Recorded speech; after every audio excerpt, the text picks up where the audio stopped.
Good morning, good morning, good morning. Oh, I started you all in silence today. You didn't even get your music.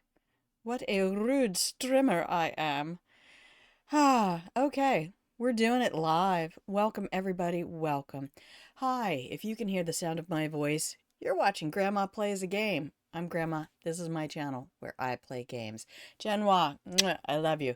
Um, I have a belated birthday present for you. Happy belated birthday. Hi, Torusoma Sushi Cannon. Look at you. Thank you, my love. Thank you so much. Thank you so much. It's going to stick out all day. I don't care. It's adorable. This little cute little asymmetrical thing Kira did with my hair. I'm loving it. Anyway, hi, everybody. Welcome. It's been a while. It's been a month. It's actually been a month since I started my new job, which is definitely much better. Much better.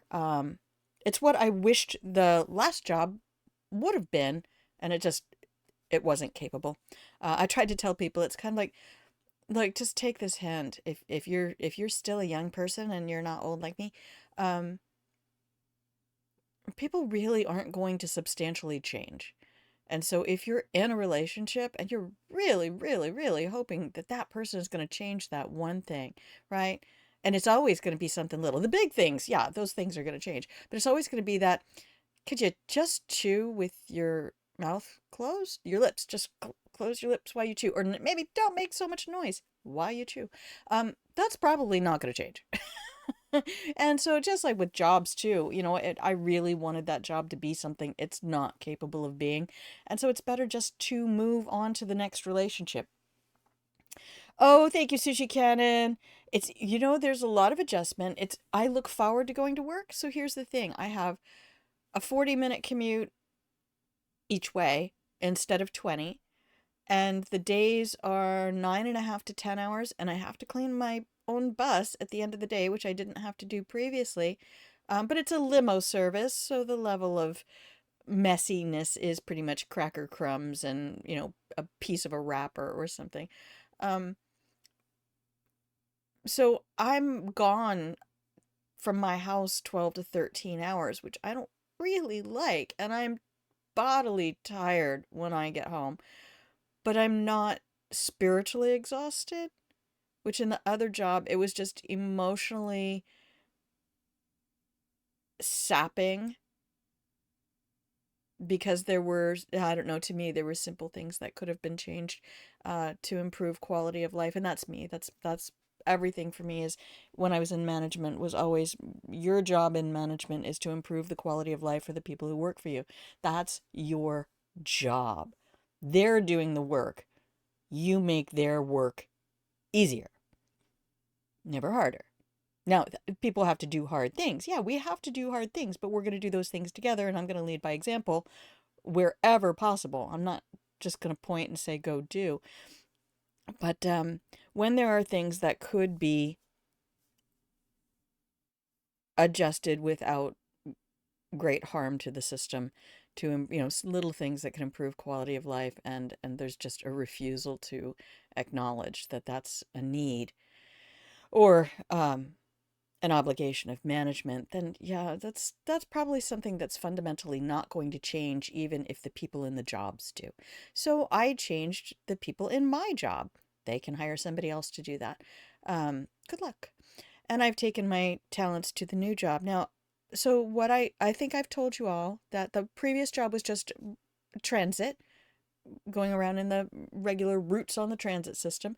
This new job is just a straight shot from the island where I live to the main airport in Seattle, Seattle Tacoma Airport, and it's about a three and a half, 4 hour trip each way, and then there's a break, half hour to an hour break in between the southbound and the northbound, and it's still even though it's a limo service, it's a fancy limo bus, so it's very nice, 24 seat passenger bus. So it's still the size of some of those, the 30 footers do require somebody who has a CDL B like I do. So I'm going to continue to to be able to use that. Yay, I didn't get it for nothing. Um, so we get a manifest and we have specific stops, meet specific people. We already have their names. They've paid for the service. So they're expecting a certain level of professionalism and quality. So in going around with some of the other drivers, they're like, yeah, we have these coolers here. You can pack them up with water and have water available for your passengers. And then somebody else said, yeah, I can stop at the grocery store and, spend 20, maybe $25 and get some little cracker packages or cookie packages, just little treats, put them in a basket and people can come in.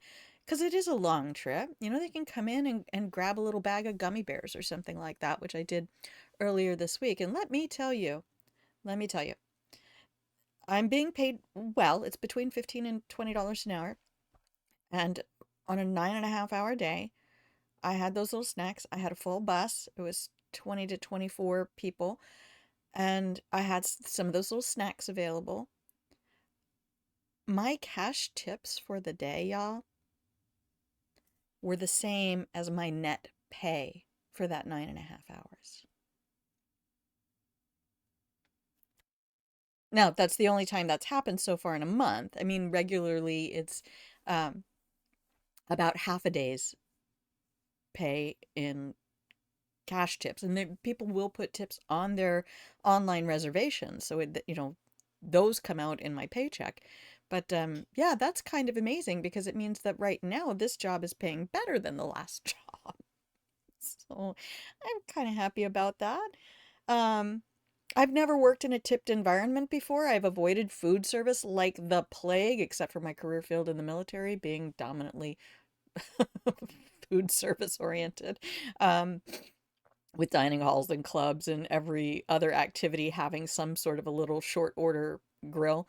Um, so it's acts of truth. Welcome in. Mwah. Yeah, Genoa, that's why I'm saying I need to get you your belated birthday present.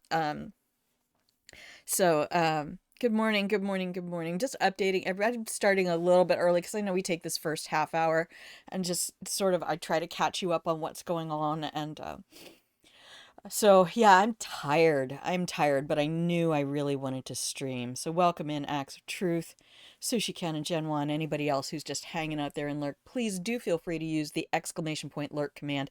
And if you are in the chat and you see somebody use exclamation point lurk, take a moment and use exclamation point blanket at that person and put a nice little blanket over them in the pillow and blanket fort, which is I don't know where you guys put it. It's somewhere around here. There are trays of cookies out, so please grab yourself some cookies. It's a magic cookie tray, so whatever type of cookie you are hoping for, when you reach for it, that's the cookie you got. Or biscuits for my over the pond fans. Looking stunning today. Oh, my love, thank you so much. I'm still trying to get used to this. Can you believe it? My hair is still falling out every single day. Oh gosh. Um, this whole month. Thank you. I'm rocking this style though. I really am. I told Kira to go bold with it. Can you see this? All this little feathery wispy stuff. It's just I love it so much. I need to go get a little neaten up, I think. But thank you so much. Yeah, I don't I've never really done short hair, so we're trying. We're trying it, but yeah, I was saying that the new job, I get to use my customer service skills and talents much better in this one. Thank you so much. Kira Wesley. She is just a delightful person and a talented stylist. Not stylist, but I don't know, hair artist. So I I was doing this anyway on the transit bus when people would come on and I would say, "Hey, welcome aboard." I'm kind of like the yeoman purser for anybody who watched The Love Boat. They probably did a reboot of it. Anyway, the yeoman purser who would greet everybody coming aboard the ship. And, when folks would get off my bus, I would thank them for riding and things like that. So little things that I was already doing in transit that I didn't need to do that other drivers sure as shit weren't doing. Um, in fact, there was a fellow in our homeless population who often will ride the bus just so they're not sitting on a sidewalk in the cold. I don't mind. Mind your manners, follow the rules, don't smell like wet dog, please. And don't bring stuff that you sit on the seat next to you. It occupies an entire seat. But anyway, that aside, the gentleman came on my bus, welcome aboard. And as he got off the bus that day, he said, "I just wanted to thank you for saying welcome to me because it makes me feel seen." Um, Nobody talks to us. So I sort of hate leaving that behind me because I can't say that it was always pleasant because a lot of folks aren't in their right minds. But it was a service. It was part of the service that we provided in transit was, basically somebody's safer on my bus than they are out there where somebody else is going to hurt them or take advantage of their being in a vulnerable state. And thankfully, there are lots and lots of programs in that area to help people get off the street. And I've seen several folks taking advantage of that, several folks who took off for rehab and have come back and really tried to turn that corner to come back and participate in a society that often doesn't give a fuck about anybody. So, all of that commentary aside, in this new job, it's just a lot more like a distinguished visitor. Everybody who gets on that shuttle is a distinguished visitor for the day. They've paid good money for professional service. Well, I didn't have to go to Portland and learn to become a dom yet. Anyway, and I've had lots of positive feedback. Everybody gets an email after their trip to rate my ride, and they're given an opportunity to make comments. And my bosses are super happy. People have said Susan is an excellent driver. She's very courteous. She's very professional. Um, oh, what else? Oh, we've had, because we're driving in Seattle traffic, there have been, people are crazy, y'all. People are crazy. Um, Taking chances with a vehicle my size that, look, the reason there's a big gap, let me explain this to you. The reason there is a big gap between large vehicles and the next vehicle in front of them, that's my stopping distance. That's so I don't crush the vehicle in front of me because I can. I'm a big bus. So I would like to not damage other people. So that gap isn't there for you. It's not an opportunity for you to enter traffic from a side road, especially if I'm coming down a hill. And I can't be riding my brakes all the way down a hill. That's ridiculous. I slow down before I get to the hill, and then I just allow the weight of the vehicle to carry us down the hill. So if you're going to come in from a side road in front of me, you are endangering everybody on that road. Okay? If you're going to move in front of a very large vehicle, a semi, a bus, whatever it is, if it's a vehicle larger than you need to leave at least one length of that vehicle before you cut over. Please do not cut in on their bumper because I instantly have to brake my vehicle and it's much harder for me to come back up to speed. So there's your PSA for the day. If you cause me to brake, you've just now ruined the day for everybody behind me because I have to brake and now I have to try to come back up to speed, which is going to take a while. Don't do it. Don't do it. Stop doing that. Oh, also PSA number 2, side note. The other thing that happened multiple times to me yesterday was people seeing me coming down the highway and they're coming in from a side road. I don't know what's happened to folks. They just have forgotten everything about driving. But coming down the side road, they see me coming. They don't want to be behind me, even though I don't know. I don't like being behind vehicles where I can't see the road in front of me. That's a safety thing for me. But dude, straight up didn't even stop at the stop sign, pulled right onto the highway. Utah Jazz, welcome back, my baby. Welcome back. Get some cookies. I'll read that in just a second because Didn't even stop at the stop sign, got in front of me. They were in such a hurry that they're now going 5 miles an hour below the speed limit. Let me tell you, if you're going to pull out, you're in such a hurry that you can't wait 10 seconds for the clear open quarter mile behind me. And then you're going to go 5 miles below the speed limit because you're busy texting your girlfriend or your boyfriend on your phone. Fuck you. A great big fuck you from me. Because in my personal car, I will let you know what an idiot you have been. But when I'm being paid to be a professional driver, I have to just sit there. Now, I believe in karma. And I will hope nothing more than the karma the energy you have put into the world in that moment will return to you. It will find its way back to you. I believe it will. Utah Jazz 1987 says, I have to drive one-way frontage road to get to work in an industrial area, right? It's wild how so many people try to unsafely pass giant semi-trucks. Dude, when I drove cross country, I always hung out with the semis on the road and showed the utmost respect, and probably not as much as I could have, now that I know what it's like to be behind the wheel of a very large, dangerous vehicle. But Gen 1, my car struggles at 50. You get passed all the time. Well, see, that's the difficulty where we live, because we have, 50, 60 mile stretch of one lane up, one lane down. There are passing zones, but because nobody goes the speed limit and there's far more traffic than this roadway was designed for, by the time you get to those dashed lines, there's a string of 20 vehicles coming the other way. And even if there's not, there's drips and drops of just enough vehicles that you do not have time. The speed you have to go to pass someone else going 50.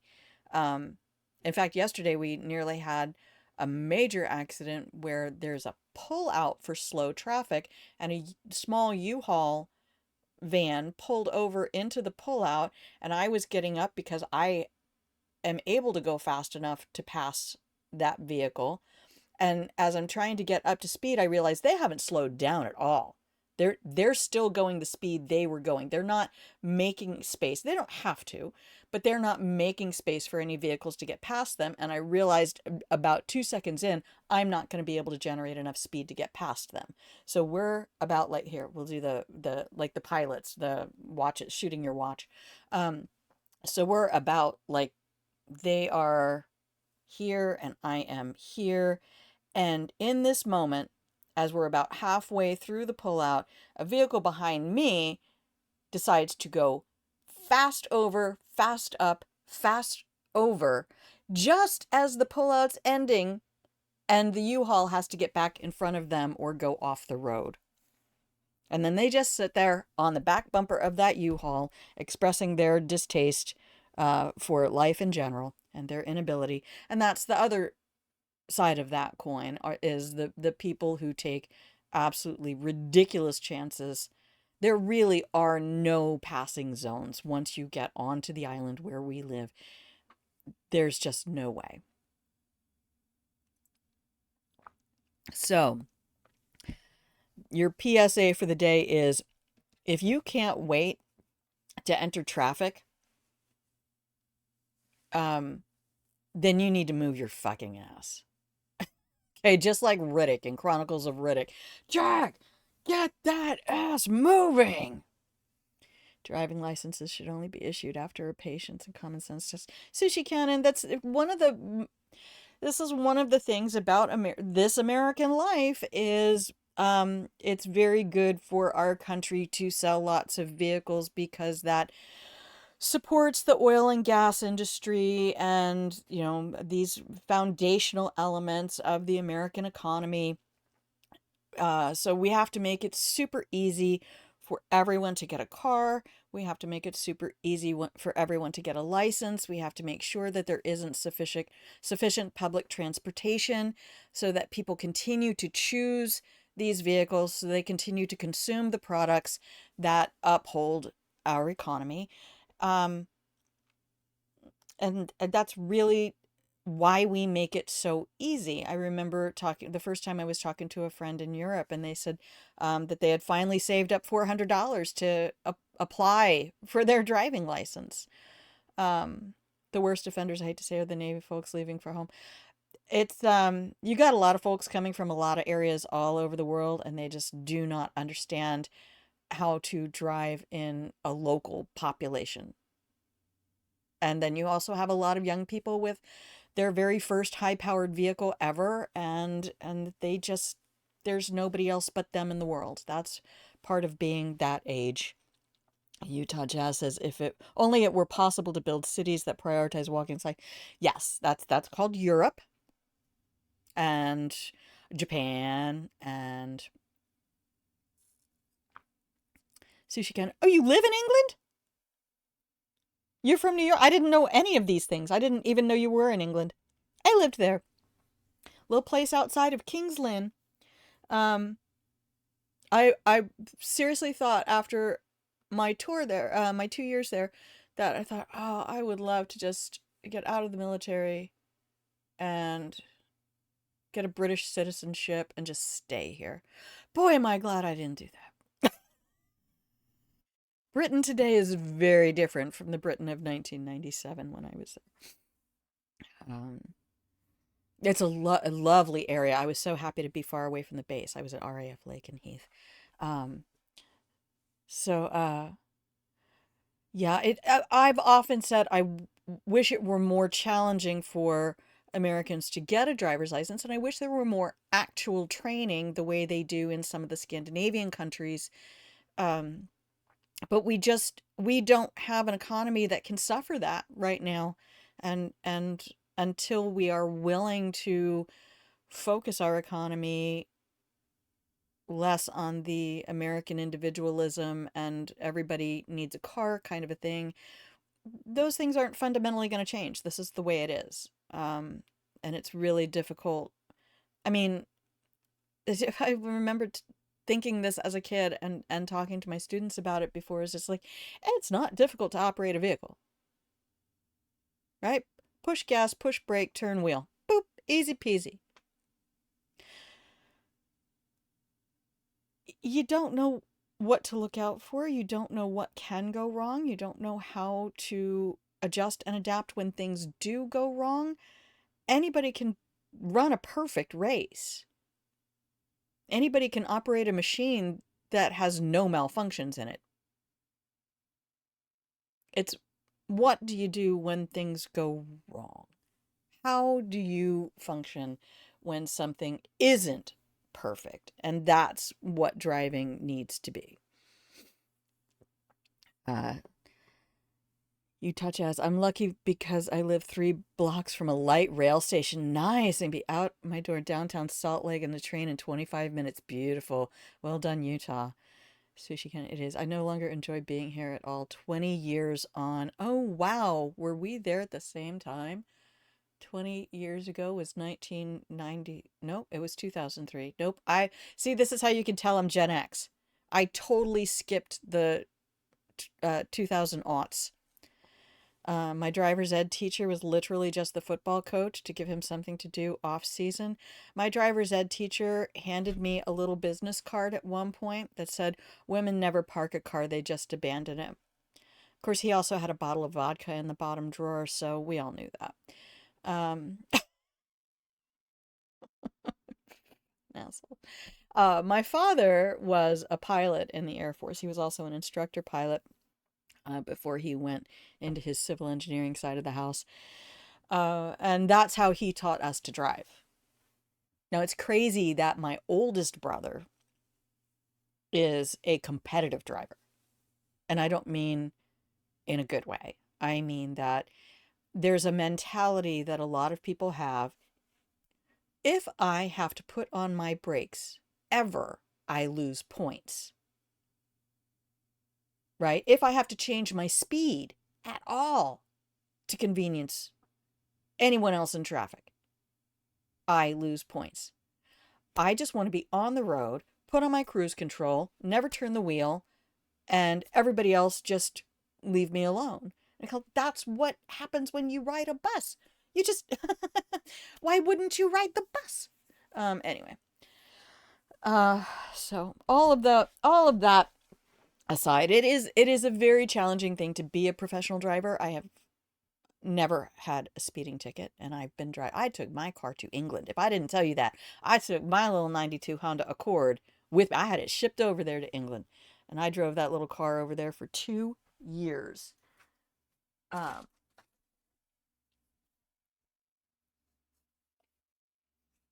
I think, let's see, and in the last 30 years, my last real accident that I'm going to count was 30 years ago in England, on the base, in fact, because I was coming out of a gas station turning left into my lane, and someone had pulled out from an apartment, the dormitory complex right across the street.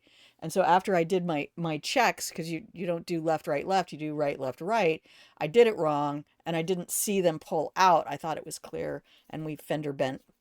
And then earlier this year, driving one of the paratransit buses, I had almost the exact same accident. But I looked, it's just a combination of the blind spots in the vehicle and getting a call on the radio at the same time. And just, I had too many plates spinning for my poor little hamster brain. Um, my father, Sushi Kenny, your father was a professional driver for a long time, took a huge toll on his health. Oh, wow. Yeah, it can. Run into drivers like that. It's infuriating. Yes, he just,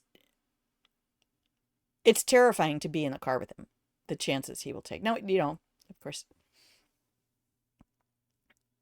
I think I would, if I thought I could have done it, I probably would have really liked learning how to be a race driver. But it's amazing because I consider myself an incredibly safe driver. I really don't take chances. I try not to take things personally, but I do wish ill on idiots. I don't like to wish ill on anybody, but if you're going to be stupid in your vehicle, if you're going to cause, look, I didn't get home till after 8 o'clock the other night. I leave my house at 8 o'clock in the morning, if not earlier. Okay? Accidents on the highway. 100% preventable. Get off your phone. Get off your phone. If you have a phone in your hand while you're driving, I wish ill on you. 100%. How dare you? You know how long it took to get past this stupid rear end bumper thing because they had to get the vehicles over to the side because somebody wasn't paying attention? What are you doing in your car if you're not paying attention? Don't get me started. We already got me started. Whatever. We'll clip this out. Hi, YouTube. We'll meet you in a couple of minutes. We're going to play Fallout. We're going to the strip today. So I'm just milking all of this intro stuff because I need my social time with my community. Grandma needs the grandkids to come by once a week. Tell me how you're doing. What have you been eating? What delicious foods are you having? It's New Vegas strip time. No, I haven't, never had to do that yet. Not for money anyway. Only other car accident was in Los Angeles because people there don't know how to drive when it rains. Oh, right. I had a massive one-car hydroplane accident because I didn't know, and I don't think it was common knowledge in the day for Toyotas and Hondas specifically. If it's raining, do not use your cruise control. Do not engage your cruise control. And I was going cross country, and I think it was Dawson Springs, Kentucky, where the speed limit, I think, was something like 65 on the highway, which meant I was going 75, 80. And there was a sudden downpour, and I was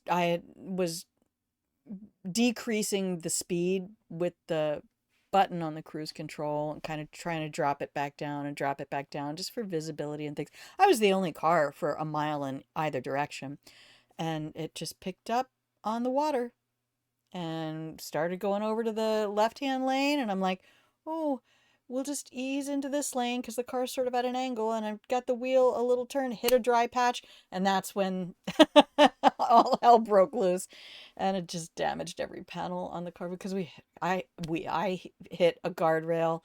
It caught the back bumper and flipped around and hit the passenger side of the guardrail, down an embankment. And that poor little Toyota Corolla, the 85 Corollas, man, indestructible, indestructible.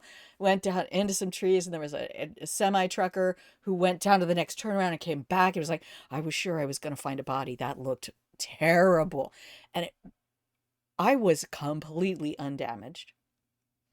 We got a wrecking crew out there, pulled the car out.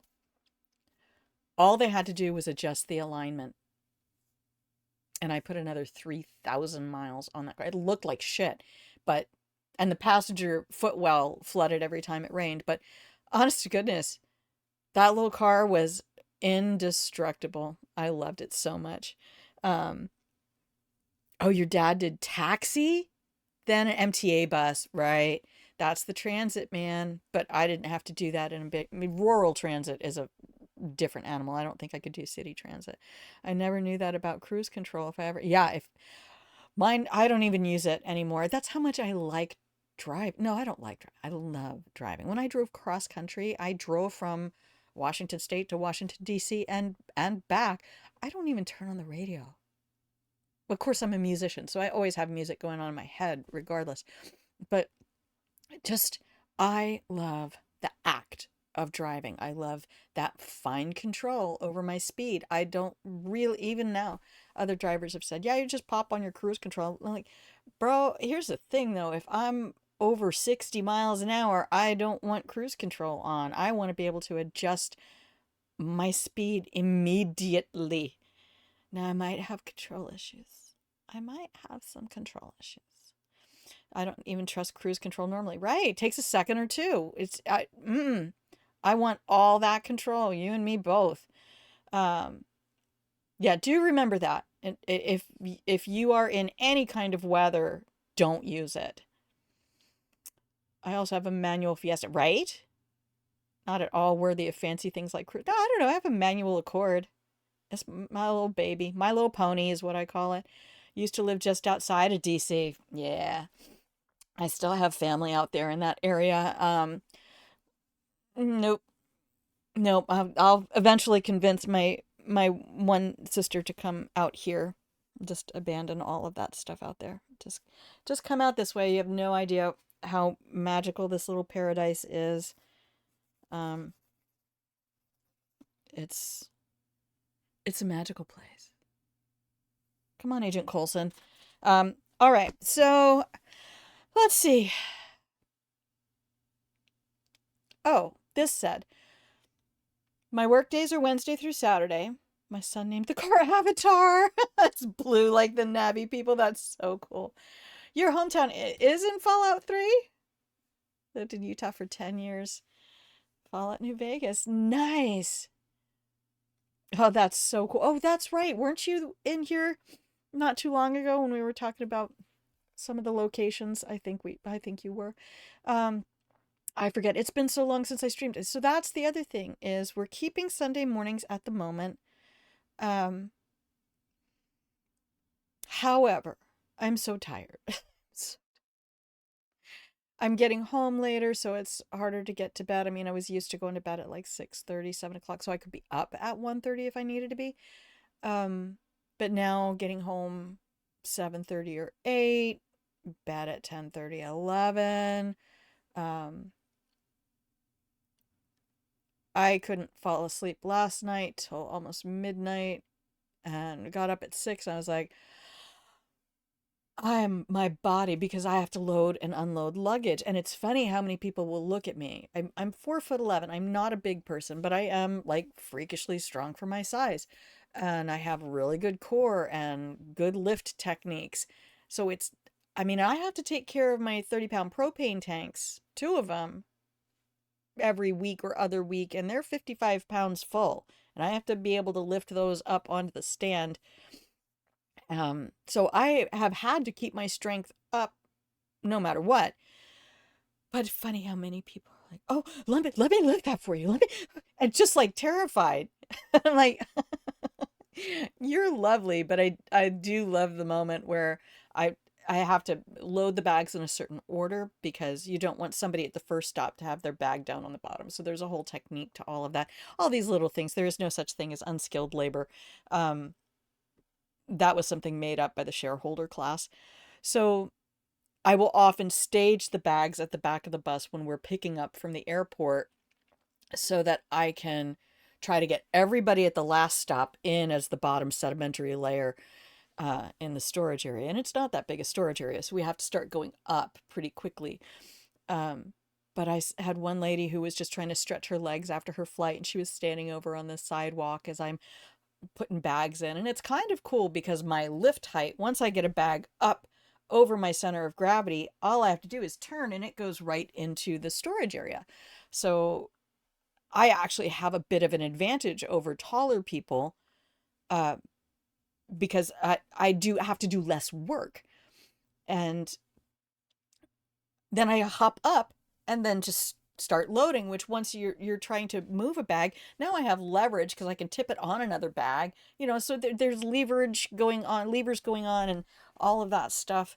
So this lady is over on the sidewalk watching me, and she's like, wow. And then she turned to somebody next to her. She's like, don't worry, she got this. She's got it. I was like, makes me so happy to be, it makes me so happy to surprise people with things like that. It's like, no, it's okay.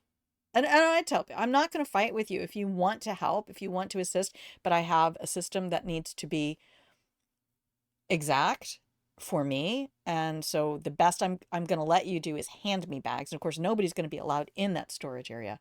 But yeah, I take a lot of pride in being able to do that. And the other night, as we came up the island for the drop-offs, I didn't have to move a single bag to get somebody's luggage. Everybody's luggage was exactly, this is the these are the next bags in the stack are these people right here. And we didn't have to do any of the stupid adjusting that ends up having to happen. My first car, says Genoa, was a Paseo manual, named itself Mr. Bellamy.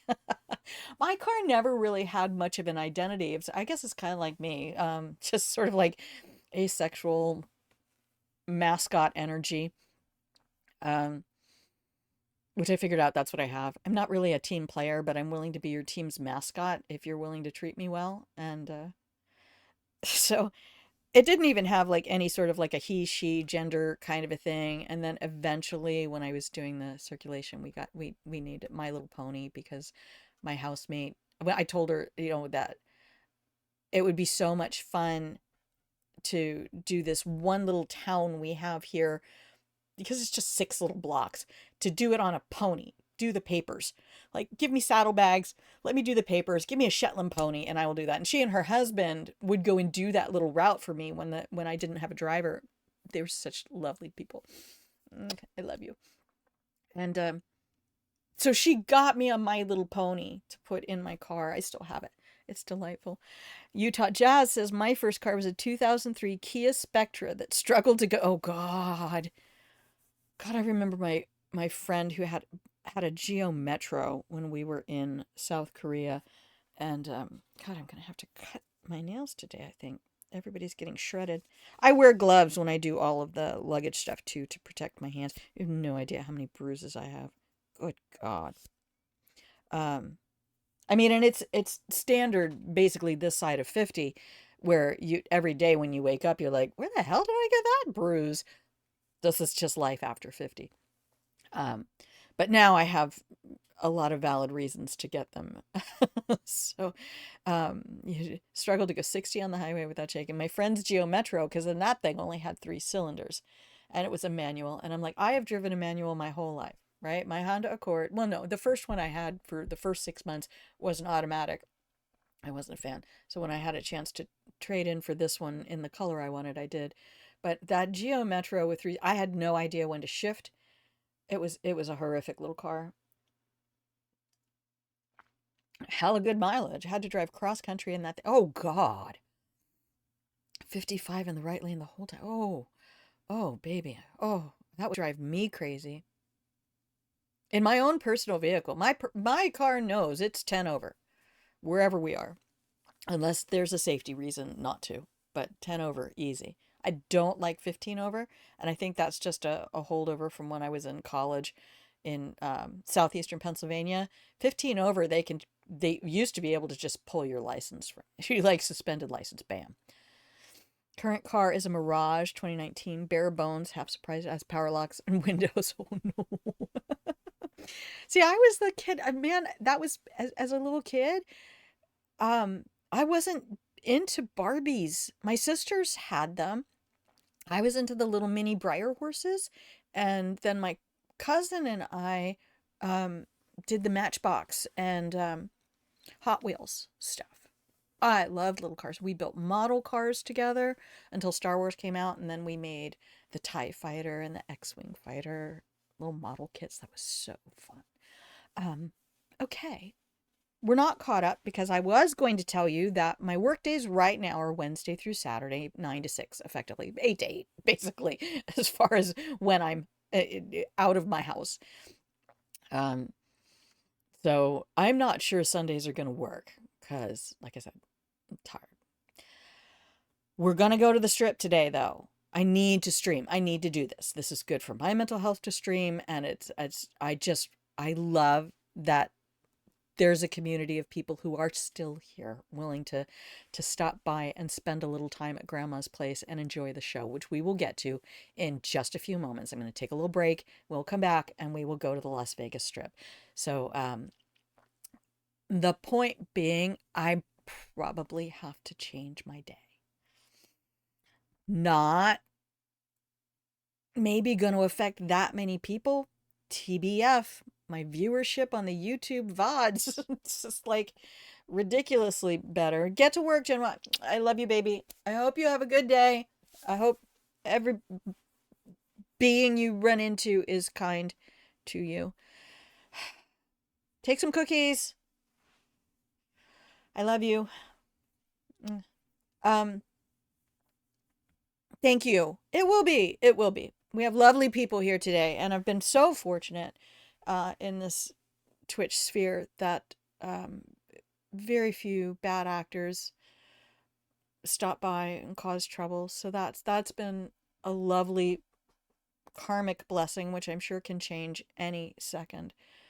Thanks to New Vegas is getting banned from every casino. I thought today we could just go, just step foot, because each casino has its own flavor. I don't know that I really want to go into what I've done before is resolving like every quest in every casino. So I can't quite remember, but we have just set foot in the strip, and we'll start there with I think Victor greets us, or one of the bots greets us, and then we'll just start doing our exploring and follow some threads and see where everything goes. But I'm not sure.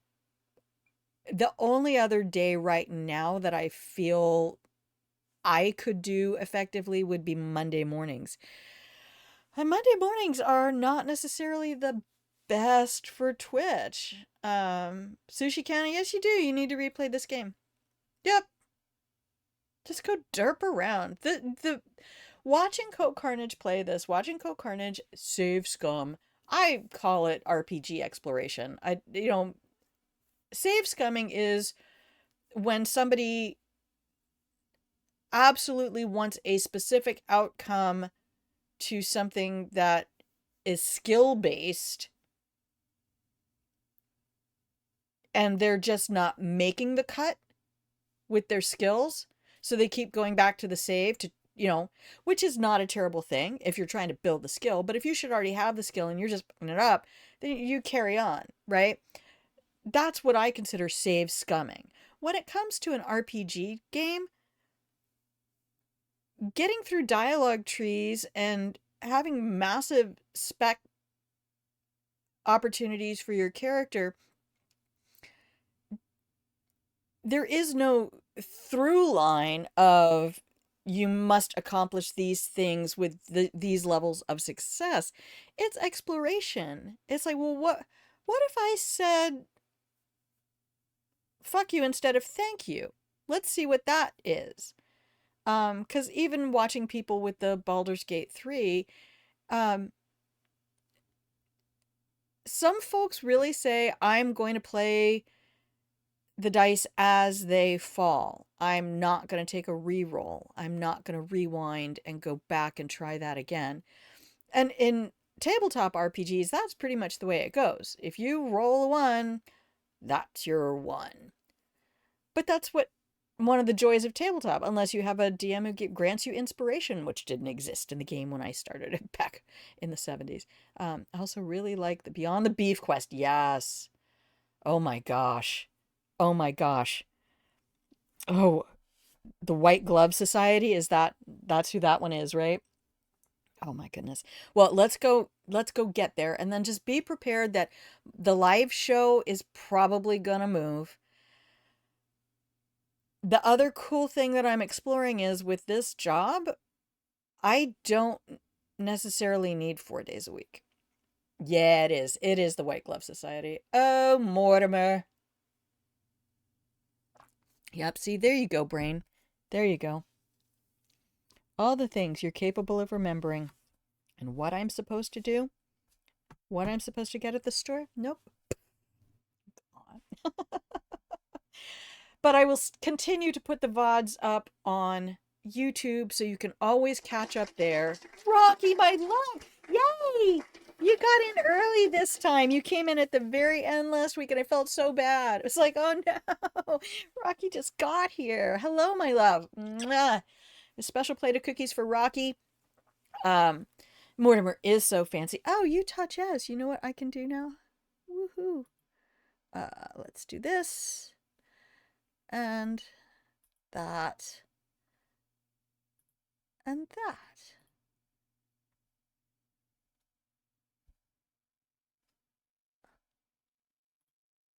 Ooh. Shit. Here we go again. Oh, shit. Okay, there we go.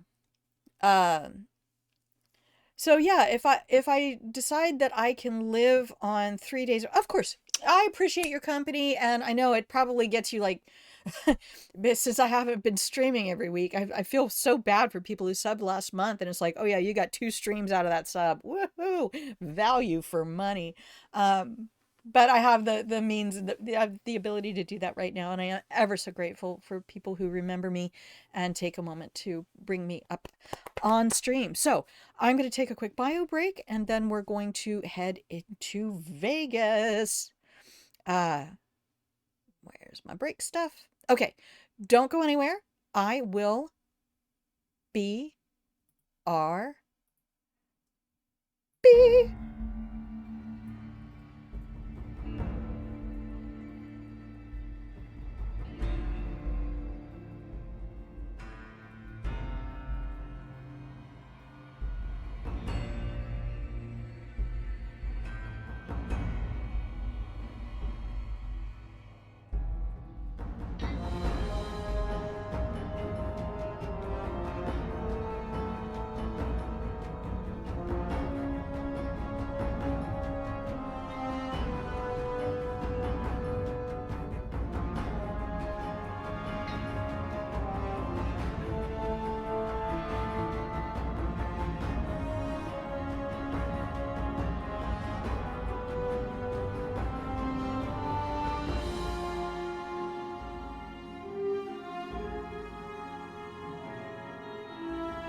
Oh yeah, true facts, Utah Jazz. Sad seeing Benny again. Rip Matthew Perry. That was a. I'm one of those people. I love all the behind the scenes stuff. When it comes to, there we are. Hello. Uh, when it comes to backstage, behind the scenes, like I was the bonus features person. So of course, Rocky. Of course, you. Yep. Get warm cookies while you can, because Rocky's going to eat all. No, you get your own tray. I have your own tray all set out for you. Rocky is OG. Rocky has been here from the beginning. Um,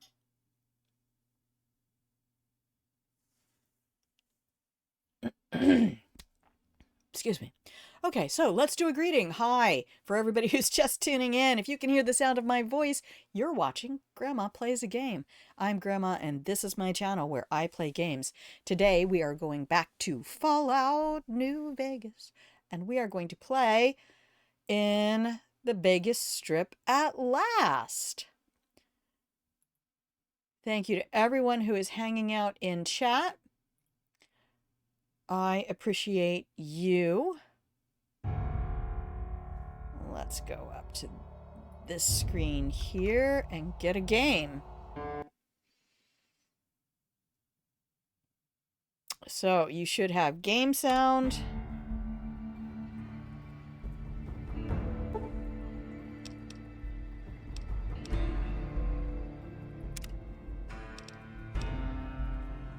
Oh, go back. Never load the most recent save. Please don't crash on me today. Please don't crash on me today. Please don't crash on me today. Okay, nice.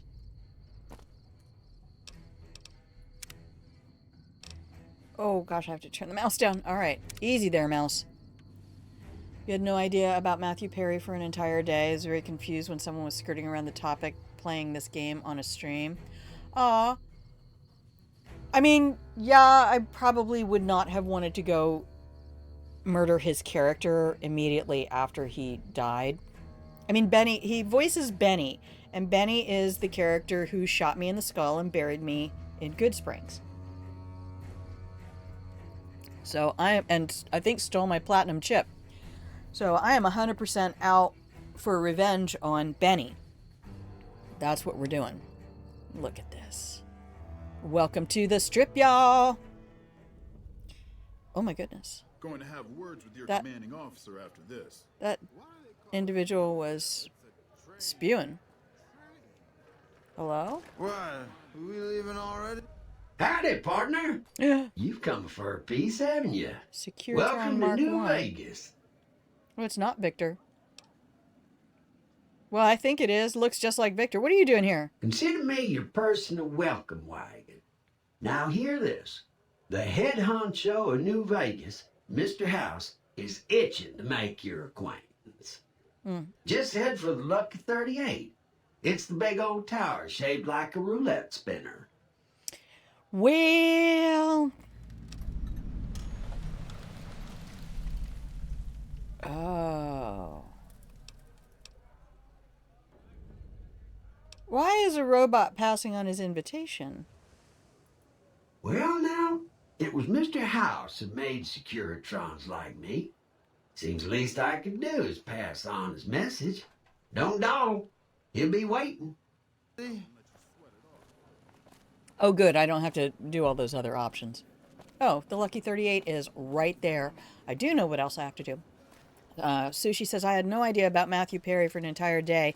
Very confused. Yep, we just said that. Benny is irredeemable, says Utah. Sushi says it was more about my own mental health, but I was very, very confused for probably 10 minutes before the streamer said he'd passed away. Oh. I need to go back to Veronica for a second. Cazadors. Fuck Cazadors.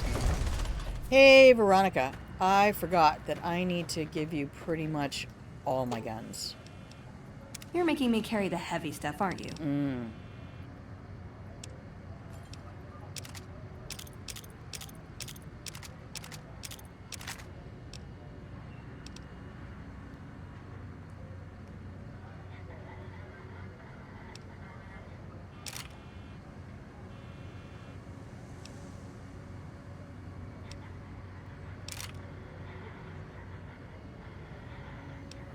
Okay. What am I wearing? There we go. I think this is appropriate for Vegas, right? Wouldn't you say? Best outfit for Vegas. 10 out of 10 would wear myself. The voice actor of Mr. House died a few years ago. He also played Odo. Oh, Renee Aubergenois? Yes, I have a freakish memory for actors and actresses. What's up, bro? Beats being on patrol. Yeah, it does.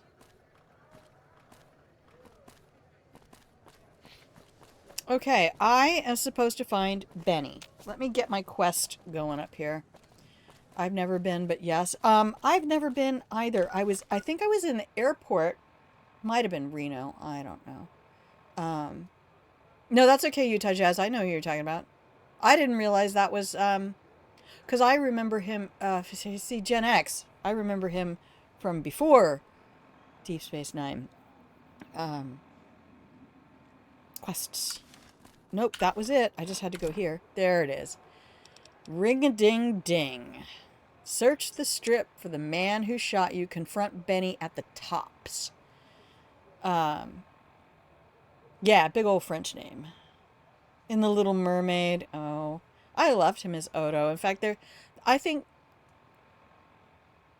the one episode with him and Majel Barrett as Loxana Troy, that was a profound, I mean, the profundity of Deep Space Nine overall, all the shows had their beauty of philosophical commentary on humanity and what makes a society. But specifically, when you take a character like Loxana Troy, who is hypersexualized and apparently not a compassionate person, you know, except to children and animals, certainly not to her daughter, and who appears to be out for nothing but sex, sex, sex. So that's the strip right there. There's the Tops. Patrolling the Mojave. Let's go to the makes you wish Tops for a first. nuclear winter. And then Odo, who is generally portrayed as kind of that, like, asexual character. It's hard to sleep in this place, I tell you. Last night, some girl was pounding on my Later, door all night. Finally, I whoever had to you let are. her out. What? My cousin and his wife are a fastidious couple. She's fast, and he's hideous. Ha-cha-cha. Hey, come on, lady. I'm trying to put on a show here. Sorry, I didn't mean to interrupt. Geez, some people. I think we find him a job later. Okay, there's the Lucky 38. And there's the Tops.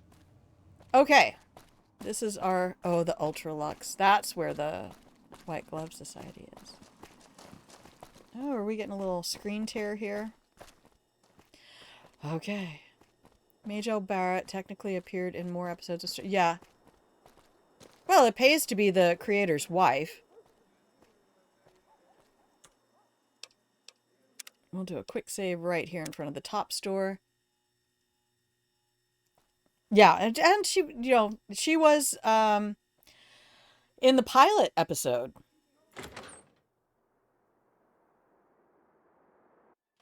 Yeah, she's just a Hey, force. baby doll. Welcome to the Tops Hotel and Casino. Baby doll. I'm gonna have to ask you to hand over any gonna rip weapons your you might nuts be off. carrying.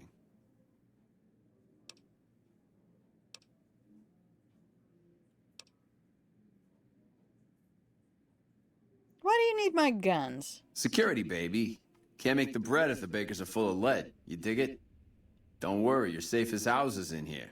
Courtesy of Mr. House. Let's see if I can get away with it. Smooth and easy, just the way I like it. Don't worry, they'll be as safe as kittens till you're ready to I leave. would not trust kittens Oh, and a with friendly you. word of advice. If you happen to stumble across any weapons during your stay here, well, just don't wear them openly. You dig? Now Oh, that we I got dig. that little business out of the way, what can I do to make your tops experience the tops? What is there to do here? Everything your little art desires, that's what. You like gambling? Boom. Either one of the main hallways has cards, slots, you name it. Hungry? Thirsty? The restaurant just off the left-hand hallway has the best food and booze in Vegas. Or maybe you'd rather take in a show. The Aces Theater upstairs always has hot acts raring to go. Check it out. All right, we'll look around the tops for a second here. Where did you take my weapons? Relax, baby. The safe is houses. We'll keep them locked up in the bank upstairs right next to the money. It's serious protection. I don't doubt it. Goodbye. Before we say goodbye, hooray for nepotism. Yeah, I mean, again, I kind of get into some of the behind the scenes stuff and read things, and apparently the two of them as a couple, I guess they started their relationship before he was officially away from his wife. Don't do that to people. Look, y'all, if you don't want to be in a relationship, GTFO. Just, it's, I know. I have no room to talk. I have never been where you are. But I feel like we live in a society that has put so much pressure on people to couple. When I look at that cultural mantra coming post World War II, how many people in that boomer generation got married when they didn't want to get married, got married to people they didn't want to marry, had children they didn't want, didn't know how to raise, didn't care to raise. And I'm not saying everybody, I'm never saying everybody, but I'm saying there's a whole bunch of people who did that because they were told this is what humans do, what they saw their parents do, and that's not what they wanted. That wasn't the life they wanted to lead. And I think that's why we find a lot of people in that generation so cold and angry about life. A little place called Utah. Yeah, I know all about soaking and jump humping. That's Have a good time, baby. okay. You too. How's it hanging? Well, I don't know. Let me see. Nope, hanging pretty level there. I guess they didn't make the character left or right-handed. That's the Vegas Strip. Those doors are to the Strip. I'm just gonna go up this way. Okay.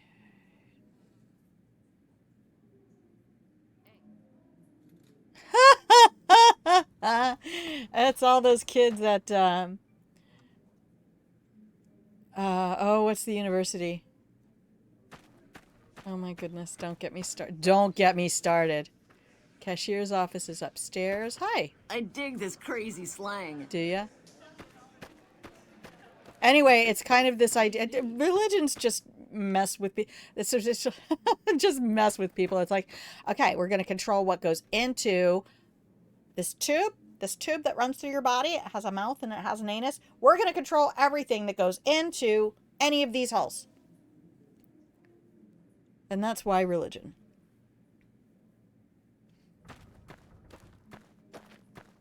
I'm sure there's other purposes. I've spent more of my life in them than not.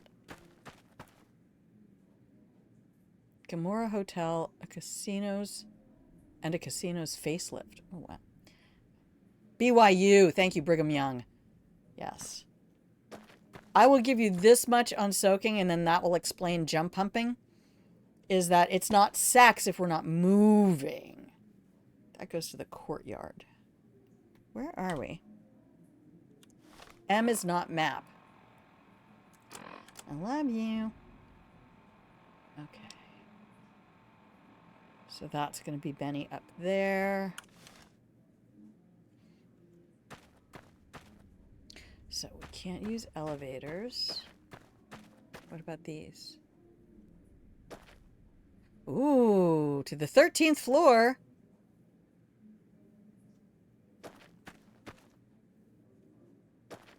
Okay, so it's only that one.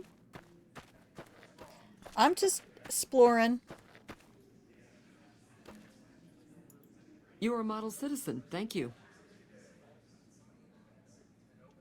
Okay. All right. That's the cashier's office. I don't want to go there. And was there something down here? Oh, the diner. Let's go to the restaurant. You went to BYU, Idaho? Oh. Yeah, Benny. Private Kowalski. First time chat. Welcome. Tober 7 says, that's the kind of church I was raised in, and it was horrible. I chose my own path at my time, but it was trauma for sure. Yeah, that's, I mean, I don't want to get into that whole discussion necessarily, except to say that if you have a belief system that makes you a better person, I am all for it. If you have a belief system that makes you evaluate other people and insist on their becoming better people, then I am not for it at all. One of my closest friends is from the LDS church. I try to speak look, nicest humans. Yeah, I met lots of folks in many different religions who are some of the nicest people I've ever met. It just tends not to be the dominating population. I find it odd. Many BYU student class coffee and cocaine is bad You as dig one this another. crazy scene or Because anything that I have friends who are Christian scientists as well, not Scientologists, but there's that what? same Get your thing. drink? If you are taking any substances, yeah, I'm parched. Best booze in Vegas, baby. What'll it be? Give me something. Oh.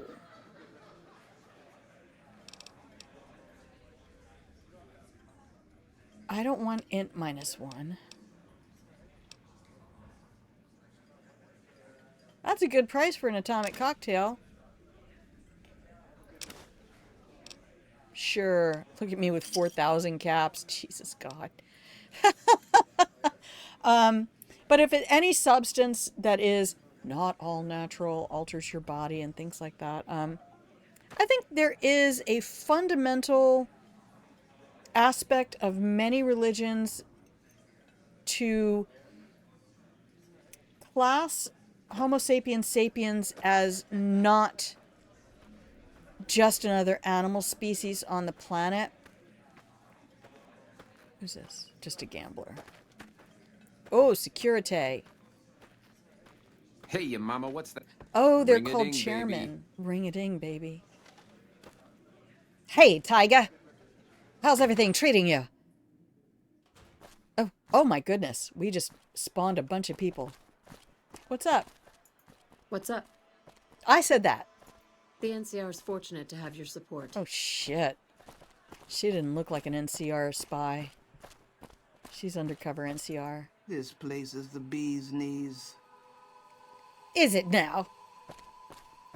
Look, honey. Look here, dollface. Oh, no, it has to be, look here.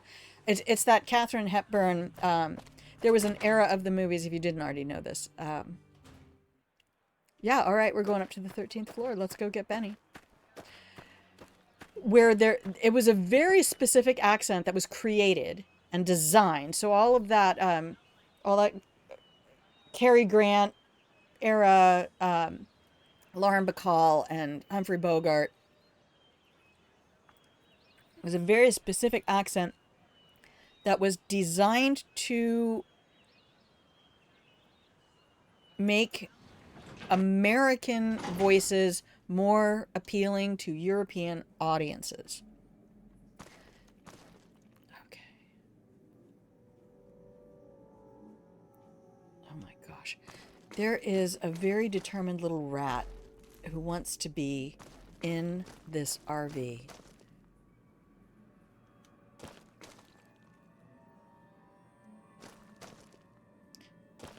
Get out.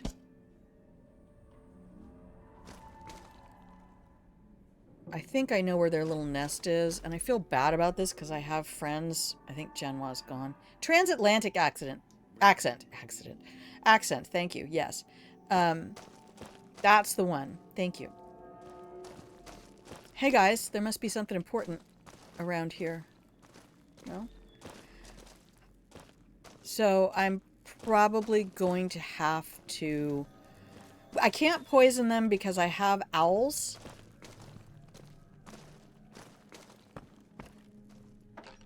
And it will harm the owls.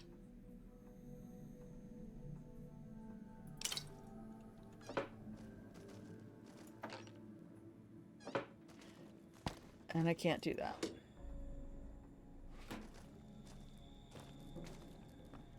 Hey, what's up, bro? I'm just looking at all the stuff here.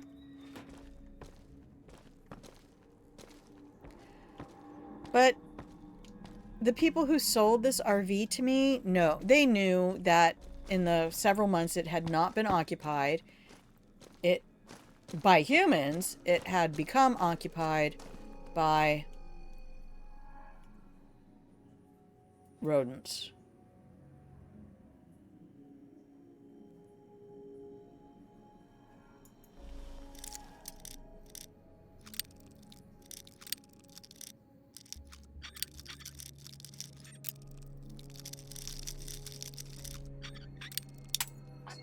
So close.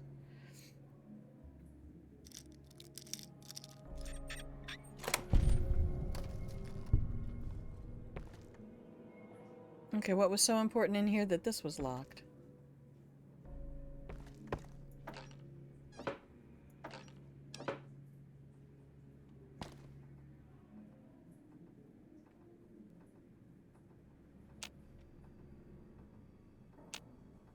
So the thing is, what was that? Stop. Thank you.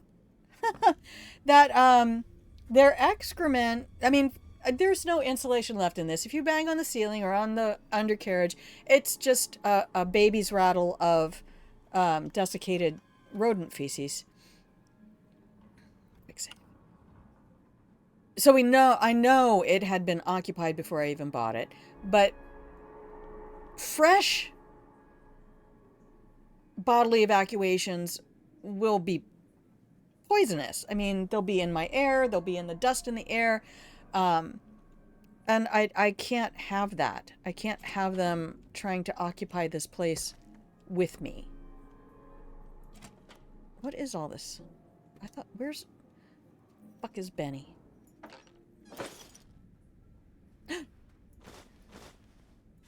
Money!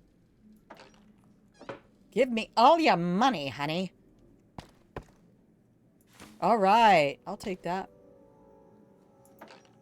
Is Benny in here? No, Benny is not in here. There's no Benny here. Hi. I remember you. Hey! Hi there! Good to meet you. What can I do for you today? Rodents are a bigger problem since COVID. Yep. Wild rodents cause so many problems they nearly ruined a car I had. Yep. Oh my goodness. Have you seen Benny? He was around here not too long ago. He's probably down on the casino floor now. Oh, he's wearing a You checkered can wait coat. for him here if you like. I'm incapable of asking you to leave. Oh, because you're the yes man. Okay, I got it. But I'm gonna have to put out murder traps for them. I mean, I just keep trying to put on lights so that the owls can get them. I mean, let nature take care of this problem. They're large, so when I was at the hospital with my son for a month, oh my gosh, I'm sorry. Rats invaded my kitchen. It was not pleasant to find out. I see. I'm lucky. They're not in my living area. Private Kowalski. I find marshmallows to taste quite good. Why did I miss that? God, I remember doing homemade marshmallows when I worked at the chocolate shop. Those are stunning. If you've never made your own marshmallows from scratch, get that recipe, make those things. That's just a different level of marshmallow, which I normally would not eat very much, but dang, when you do them homemade, that's just, it's the difference between store-bought pasta and homemade pasta. It's not tiers of difference, but you can tell. So anyway, I'm very lucky they're not like in here in my living space. But now that I own this, by the way, I own it. I own it. I got the title. It's all mine now. I finished paying for it last year. Thank you to everybody who contributed to that. I had a little fundraiser and lots of my friends were able to chip in and help me get that final payment done because I was 2 years ago. No. Was it last year? Oh my God, I can't even remember anything anymore. Yeah, it was last year because it was while I was still doing home care and I didn't have enough hours to do anything. So everybody chipped in and helped me get that final payment done last year, but the cost for the registration was thousands and I did not have thousands. So I was not able to do that until the beginning of this month. So for my birthday, my sister wanted to help chip in on that too. So the two of us put our resources together and got the registration done. Now I own my home and my car. Doing good so far. But why I don't want this thing to be destroyed. Now that it's all mine, I can do what I want to do and open things up and what is this place? This is Benny's workshop. When the Tops got renovated, he had this half of the floor blocked off for his own use. I guess you could say it's my entire world. I don't think I've ever left this room, but that's okay. I'm not complaining. Benny stole a platinum chip from me. Do you know what it's for? Sure. Benny had me look at it a bunch of times. It's a data storage device, kind of like a holotape, but a lot more advanced. As for what's on it, well, some of Mr. House's data transmissions made it sound like the chip could upgrade his defenses somehow. That's just a guess, though. The chip's a proprietary format. You need special hardware to read the House data sent on it. Benny to get it. There are 2 locations with non-standard hardware on the network. The Lucky 38 and an underground facility at Fortification Hill. I'd look there. What's Benny planning to do with the chip? Oh, he wants to kill Mr. House and use the platinum chip to copy my neurocomputational matrix onto the Lucky 38's mainframe. That should give me control over all Mr. House's defenses, most prominently his Securitrons. And then I just do what Benny tells me. Easy peasy. You're very forthcoming with that information. I was programmed to be helpful and answer any questions I was asked. I guess nobody bothered to restrict who I answer questions for. That was probably pretty dumb, huh?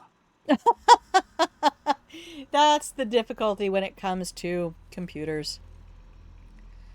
So, anyway, the challenge I have is I think they're getting in, not under. I think, because I occasionally will hear a thump on the roof. I think they're getting up a tree and jumping onto the slide out and getting in where the slide out and the RV meet. There's enough of a gap with that rubber that I think they're just hopping in there.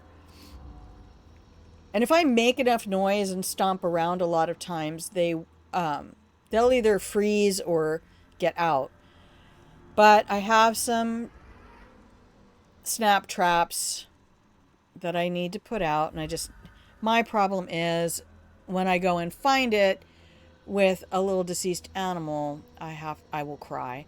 You have to go, unfortunately. Have a good one. Hearts, hearts, hearts to you. Take cookies with you, take blankets, and the rest of this will be on the YouTube VODs by the end of the day.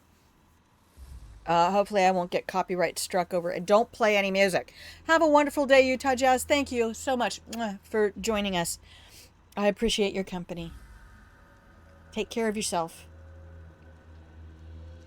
What if I wanted to take over New Vegas instead of Benny? Then I'd have to help you. Okay. I mean, it seems pretty obvious Benny wouldn't want me to, but hey, not my fault I can't say no. I'm just a girl who can't say no. Oh my goodness. The programming. The programming generations received. It's so weird to step back and just look at the whole thing again and go, I learned that rats hate steel wool. Look, the area, what I'm actually probably planning for, because this is probably, this slide out might be 12 feet long, and I never pull it in. So I'm going to get some, like, 1/4-inch chicken wire mesh fence, and just so where this gap is, just make a little bend there and seal it down to close that off. The other thing I know that I've heard that they really hate is mint, and they also hate mothballs. I thought, well, I love mint, so I could get some essential mint oil and then find a way to atomize that into the undercarriage. Anyway, I have a lot of things I need to take care of. But now I actually have the resources to buy the things I need to fix the things that need to be fixed, and I can finally put this thing back into good. I mean, it's only a 2017. It's a fairly new area, or a fairly new RV. I was looking at your comment. But I also know that there is a hole in the ground right underneath this slide out, massive hole that I think was probably a rabbit den that now the rats are in. I don't like killing things. I really, really don't like killing things. I will put spiders outside if I get the opportunity. They may chew through that. No, it's wire. It's 1/4-inch by 1/4-inch wire.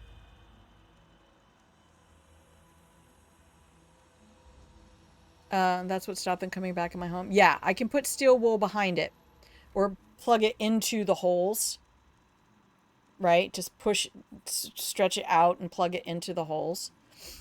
No, I can't handle that again. They chewed through concrete. Well, concrete's a little more chewable than steel, but yeah. Yeah, I heard somebody years ago chewing the wood in the wall. Just horrific. Anyway, humble apologies to anybody who came here for a whole bunch of gameplay, because this is also my social time with the community. So, let's just get this one out of the way. It keeps popping up. What are you doing here?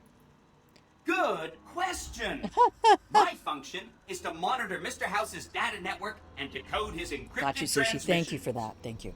Allow me to introduce myself. I'm a PDQ-88B Securitron, but you can call me Yes Man. Yes, man? What kind of a name is that? It's what Benny always called me. Probably because I'm programmed to be so helpful. I'm not keen on all of this. Okay, Benny reprogrammed a Securitron all by himself? Oh, he had some help. A lady friend of his. She said something about living in a fort over in Freeside. But that's all I remember. Wait a minute. The Mormon fort? What are the details of the plan? Again, goal number 1 is to eliminate Mr. House and install my neurocomputational matrix on the Lucky 38's mainframe. Given how you're a new arrival, I also recommend that you get to know some of the region's tribes, so you can decide how you feel about them. By the I don't time feel you finish about up anybody. all of that, the Legion should be close to attacking Hoover Dam, and we'll execute the last phase of the plan.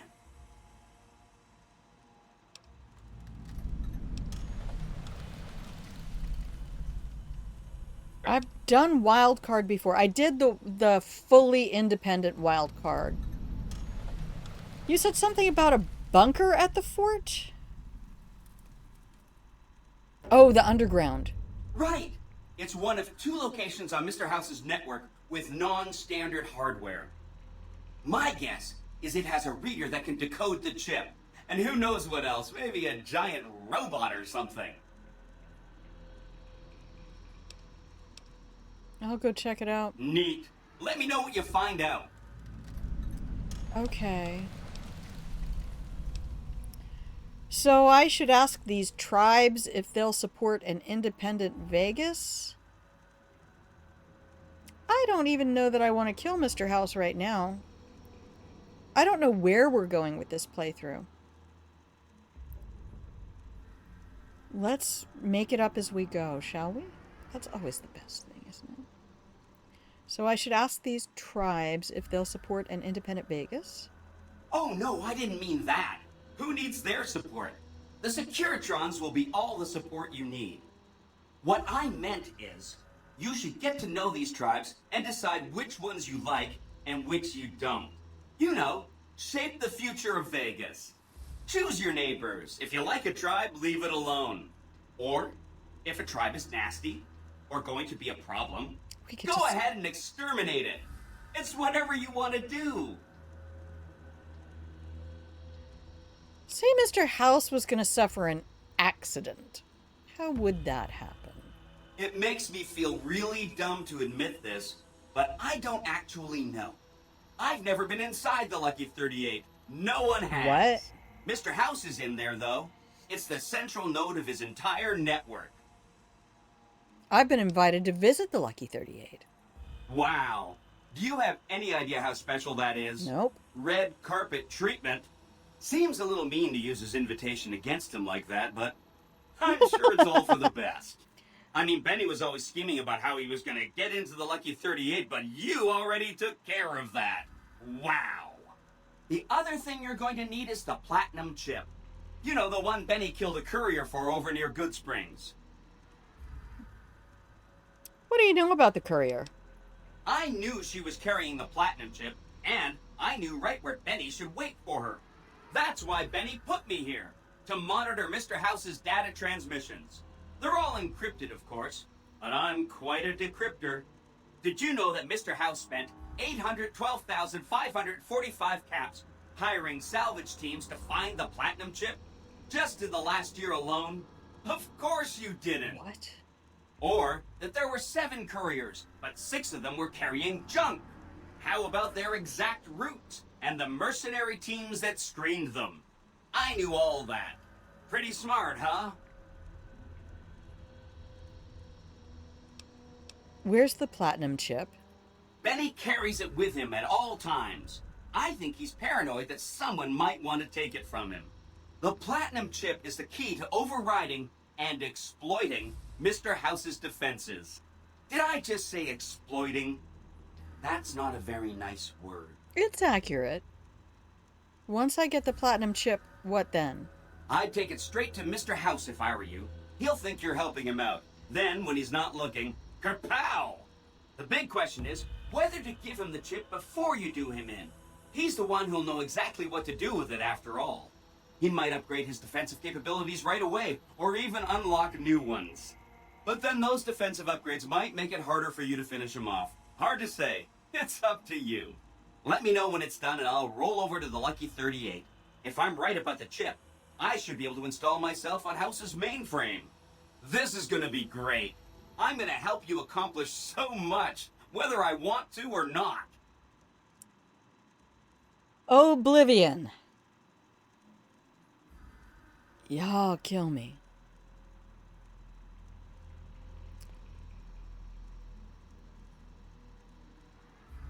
That's some very open-ended game design. I've got to give them credit for that. That's some very open-ended game design. Which tribe should I get to know? There's a bunch. Some of them you've already met, like the chairman, for instance. I think you should visit the other families on this strip, the Omertas and the White Glove Society, so you know what makes them tick. And there are some important groups farther from the strip, too, like the Boomers, the Great Khans, and the Brotherhood of Steel.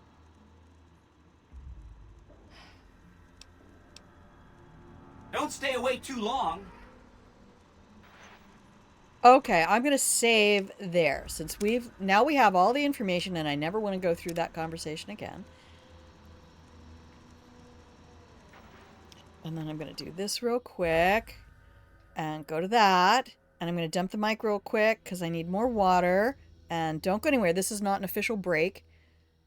This is just me doing the thing. Okay, don't go anywhere.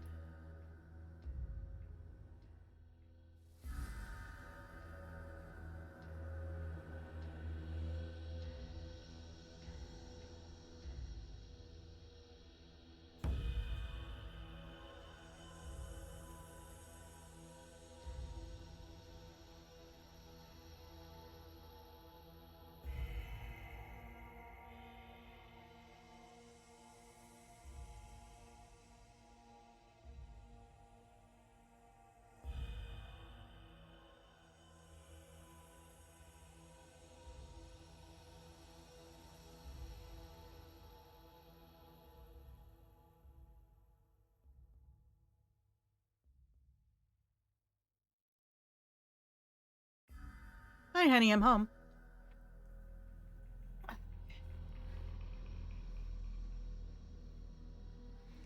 Here we go.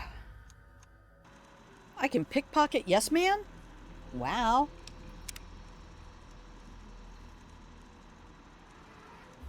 I don't know, we just saved. Hi again.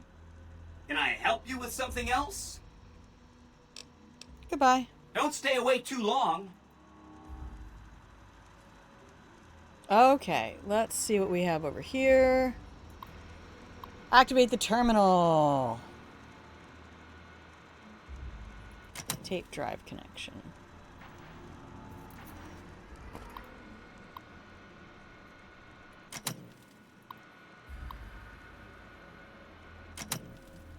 Ring a ding, baby. Oh, yeah.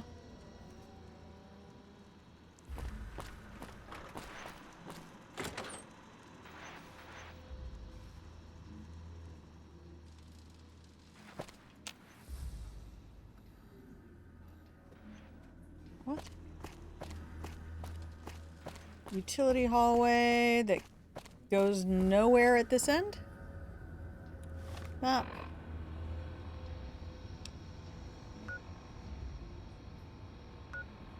So Benny is down on the main floor. Vault 21? Fucking what?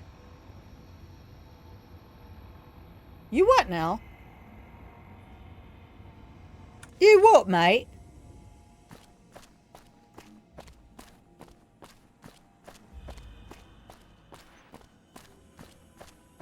How fucking dare you? How's it hanging?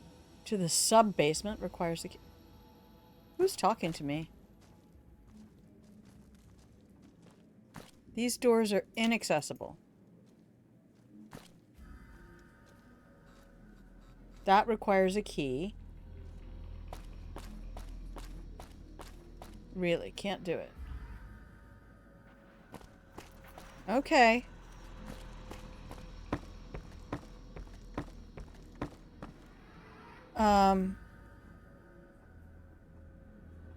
This is, I kind of wish this were a little bit more like Hitman so that I could, like, choke out a guard. I do have my silenced pistol.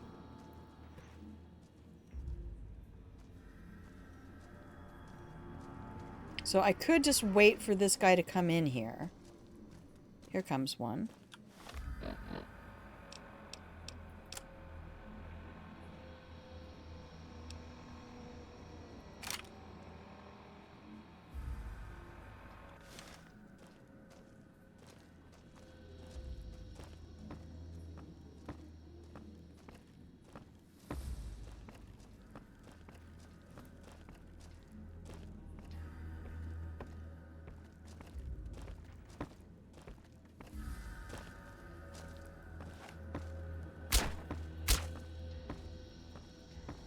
Doesn't have very much firepower, does it?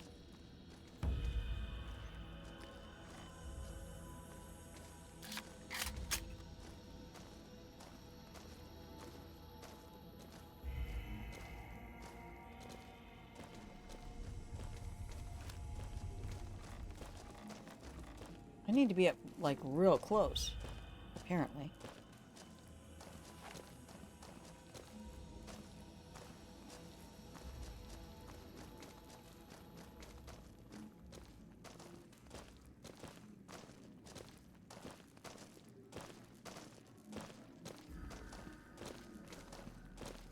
Come here, boy.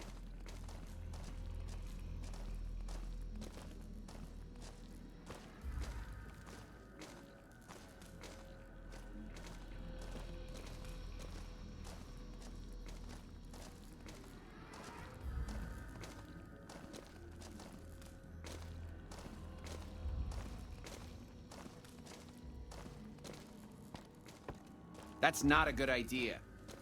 Really? Whoa! I've got you now.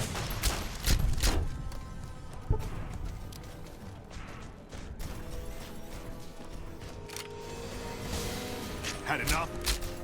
Oh. I didn't change guns.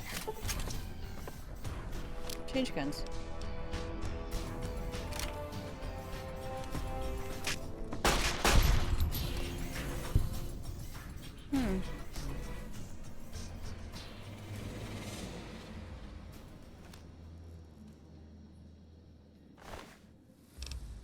Nice. Oh, no wonder all he had was a switchblade, huh?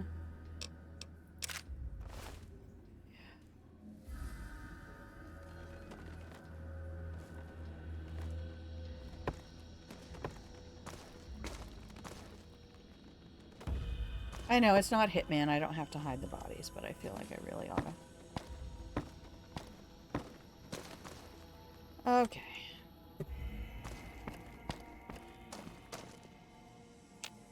That one requires a key. Let's go unlock the ones I can unlock. Average. Okay, I hope you all are eating up your cookies. Getting cozy in the pillow and blanket fort. Oh man, this is supposed to be average. Ah! Breaking me, bro.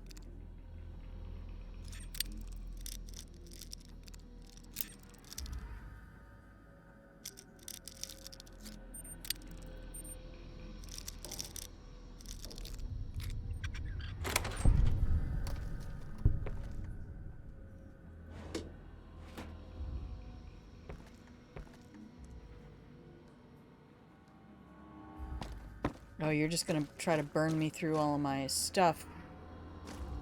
Is that it? Is that it? One of these has to have something, right?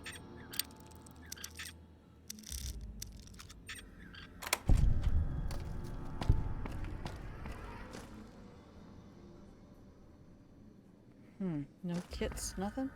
Magazines, yes.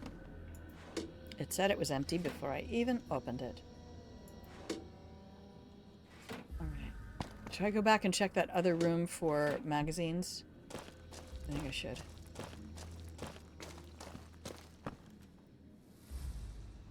Fan. No magazines in the bathroom? Always check the bathtubs. That's... Okay, so we did that one. Now we'll do this one.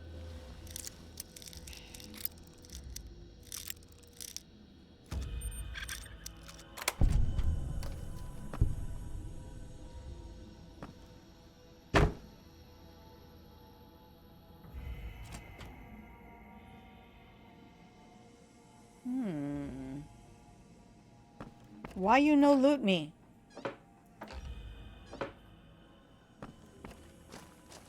Give me loot. Give me that sweet, sweet loot. Give me that sweet, sweet loot. It's gonna be this way.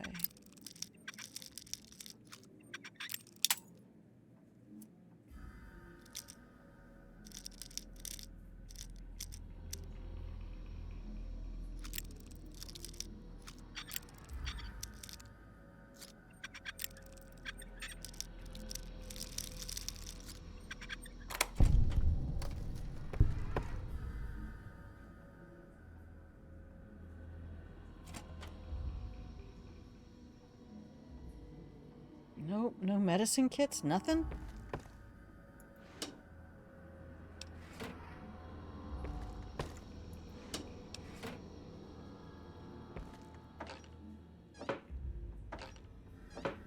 probably should be looking for a dress for Veronica. Okay. I know, the excitement of these games. So I guess if there's anybody out there at the moment... What? I have letters. Strip letter. Oh no. Number 6. Things have been going well for me here in Vegas. I've had pretty decent luck at the tables lately and have been able to get almost break even. Been able to almost break even. I'm going to hit the roulette tables again tomorrow. I'm going to win big this time. My mouse isn't working in the Pip-Boy.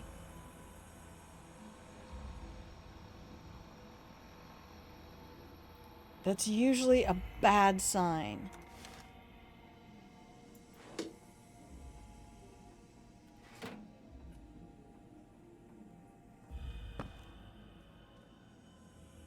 Yes.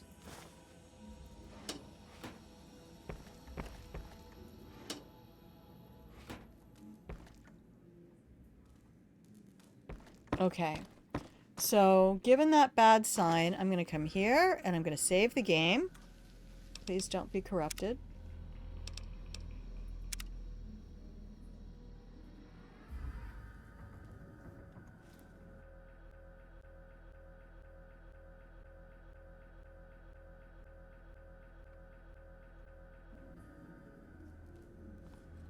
And then I'm going to quit the game. Go to the main menu.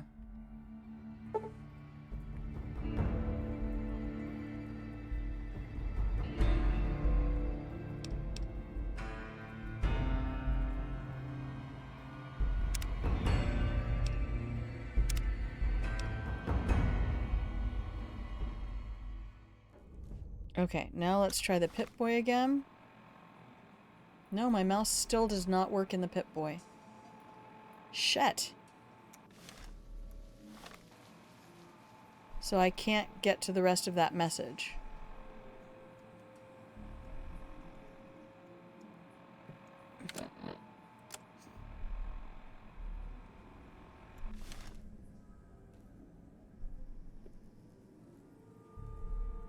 Shit.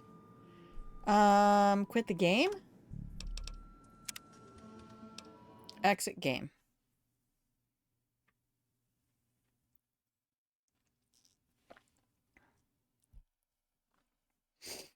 I thought turning off the autosave feature... Okay, you're synced up now?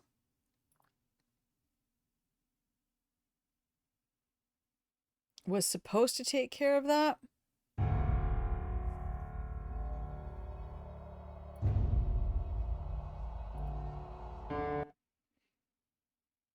Well, I mean, it hasn't crashed, so right now we're still in good shape. We'll see.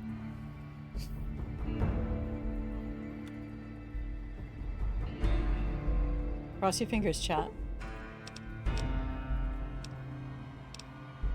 I wonder if I can just continue. I know, I'm pushing my luck. Miscellaneous. Yay, my mouse works in the Pip-Boy again. Okay.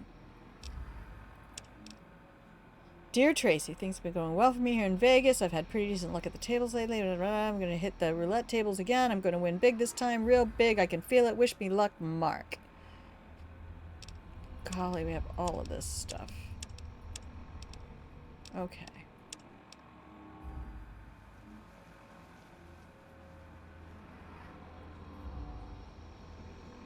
Mission statement. That's from the Brotherhood of Steel.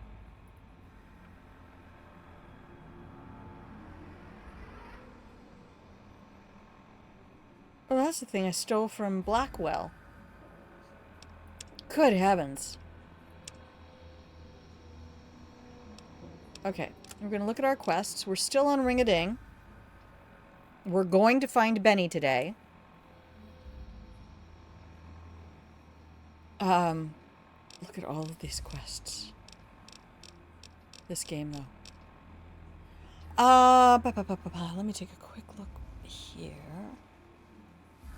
All right, maybe I'll put that in Discord. We're gonna stick with that one. Do we have any other rooms to get into? No? All right, we're going to the casino main floor. Here we go, Benny. Oops. Watch where you are on the keyboard. I don't like this screen tearing. Okay, there should be a man in a checkered coat somewhere on the main floor of the casino. You like that? Whoa! So I still have my gun out, apparently. Yep, I have the gun on my hip. That didn't go well.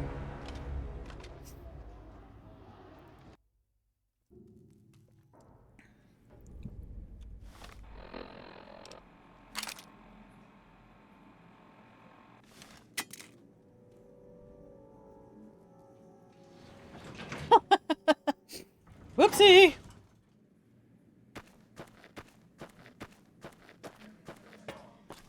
Just alerted. What? On. Oh, they know where my other one is too?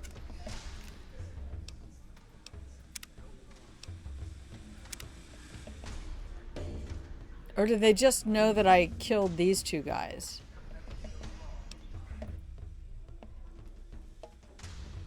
Are they aggroed because I murdered those guards? Well, let's go back to a previous load then.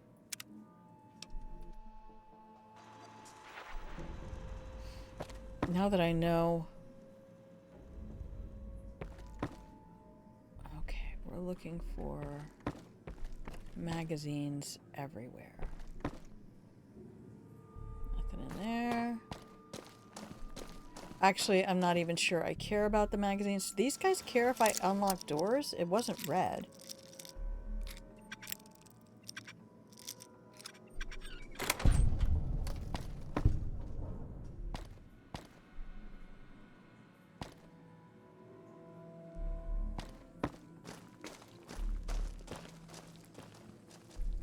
Was there one in here that I missed? No.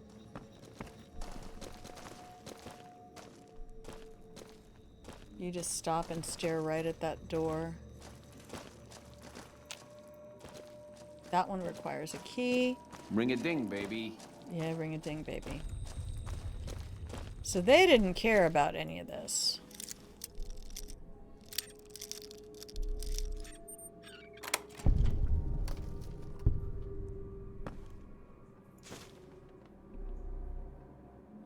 I know there's nothing else in here now, so... Let's just get these doors open. Give me all of the magazines. Nothing? Why you know? Why you know? Son, I am disappointed. No, I don't want anything from the wardrobes.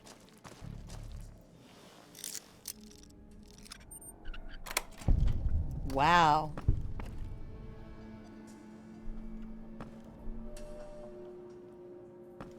Did it just decide to not spawn the magazines for me, or do I have another? I have another room.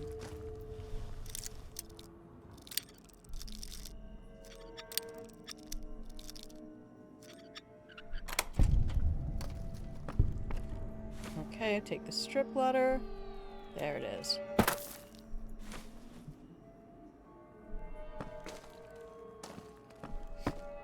Okay, now we can go downstairs. We haven't killed anyone. So my question for chat really is going to be...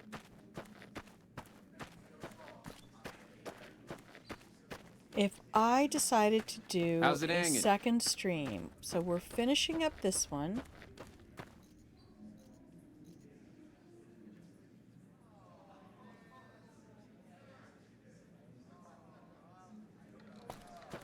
But if I figure out a way to go to 3 days a week, I dig this crazy slang. Those are just gamblers. I They don't dig know this anything. crazy slang. I dig this crazy. Nope. Put your fists I dig away. this crazy slang. Oh my gosh, get out of here. I do not dig this crazy slang. Cashier's office is up here. Hi, how are you? Welcome to the Tops. How can I help you? My God, it's getting cold in here. How many chips? I don't know. Never mind. Is there I don't anything have else I can any. help you with? Nope. Thank you, and enjoy your stay at the Tops. I'm not gambling right now. I do need to take a bio break. Let's go look at the theater. Let's take a moment to explore. Where's Benny? Morning. Benny. Hey, How's it hanging? pretty standardly. You don't talk? Do I have to come back here to talk? Get your drink?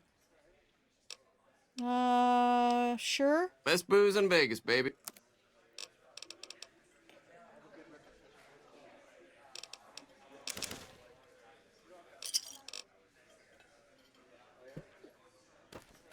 You dig this crazy scene or what? I'm not sure what I'm digging. These guys are just dancers. Oh, Tommy. Hey, welcome You're a welcome named to the character. finest entertainment experience in New Vegas. My name is Tommy Torini, and how can I make your day? I don't even know yet, Tommy. Tell me about this theater. Well, it was my idea. Well, me and the rest of the Rad Pack boys. We took it to Benny. Oh, the Rad And he thought it Pack? was a good idea. A few years later, here we are. The best show in New Vegas. What do you do here? Well, apart from serving as a talent manager, show schedule, and all-around man in charge of this fine theater, I happen to be its headline act. What? Every night from 8 till midnight, come on by to see the Rad Pack Review live, only right here at the Aces Theater. Okay, and for the younger generations in here, there was a group of performers known as the Rat Pack. And that was Dean Martin and Frank Sinatra, Sammy Davis Jr., a whole bunch of those guys who were all Vegas performers, actors back in the day. Really, what kind of entertainment do you have? Well, acts are a bit thin on the ground right now. Yeah, I think but we every can get night Cliff... from 8 to midnight, Not we Cliff. got the Rad Pack Review. We have Songs, people we can dancing, jokes. We get got jobs it here. all. Maybe I could find you some more acts for your show. Sure, baby, sure. Tommy's always looking for new talent to bring to the Aces. Tell you what, you see any good acts while you're out wandering, give 'em my card. If they work out, I'll give you a 3% cut of the door. Just swing back by as you recruit folks. I'll get you your bread. 20 for 50. There's no way I can get that. Sure, I'll keep an eye out. Ring-a-ding, Oh my my gosh. card. Everything is ring-a-ding. What do you think about Benny? Yeah, I know I think at least two people, right? We have the comedian, and then we have the guy in Novak. The singer in Novak. Benny? He's an all-right cat, you dig? He don't got much musical talent, but he knows how to run a business. When he's around, anyways. Yeah, I hear you. Any idea where he goes when he disappears like that? Well, now, you didn't hear this from Tommy. Thanks, Tommy. But Benny likes to go off on a bender now and then. Usually he's only gone a couple of days, but this last time, nobody saw him for almost a month. Ask me, I think he's got a dame from Gomorrah, holed up in a suite, because nobody ever saw him leave it. Speaking of holes. Anyway, hello! Welcome in, NF Howie. Thank you so much for the follow. I appreciate you. Make sure you get your cookies. There's a pillow and blanket fort around here somewhere. If you're just happy to lurk around watching New Vegas, use !lurk. That'll put you in the pillow and blanket fort, and we can throw a blanket over you with !blanket. Right now, we're just first time at the strip in this playthrough. And I'm looking for Benny. I'm about to take a quick bio break. So go ahead and make yourself comfortable. This is the first casino we've been to since we came into the strip. And I'm just on the hunt for Benny. What other entertainment is there on the strip while I get distracted with all of the other side quests and trying to find people jobs? Now, why would you want to go breaking Tommy's heart asking a question like that? Here I run the finest entertainment venue in all New Vegas, and you're asking me, what else is there? Nothing close to what we got here at the Tops, that's for sure. Okay, sorry I didn't mean anything by it. It's cool, baby. Tommy's a forgiving fella. Thank you, Tommy. Goodbye. Take it easy, baby. You too. How's it hanging? I don't know. Let's take a look. It's not hanging at all. Morning. To be fair. Ring a ding, baby. I'm not talking to the gamblers. If you don't have a name, I'm not chatting with you. Okay. So let's head back out of here. Welcome in, Howie. Welcome in. Thank you for tuning in to Grandma today. Just hanging out. This is, I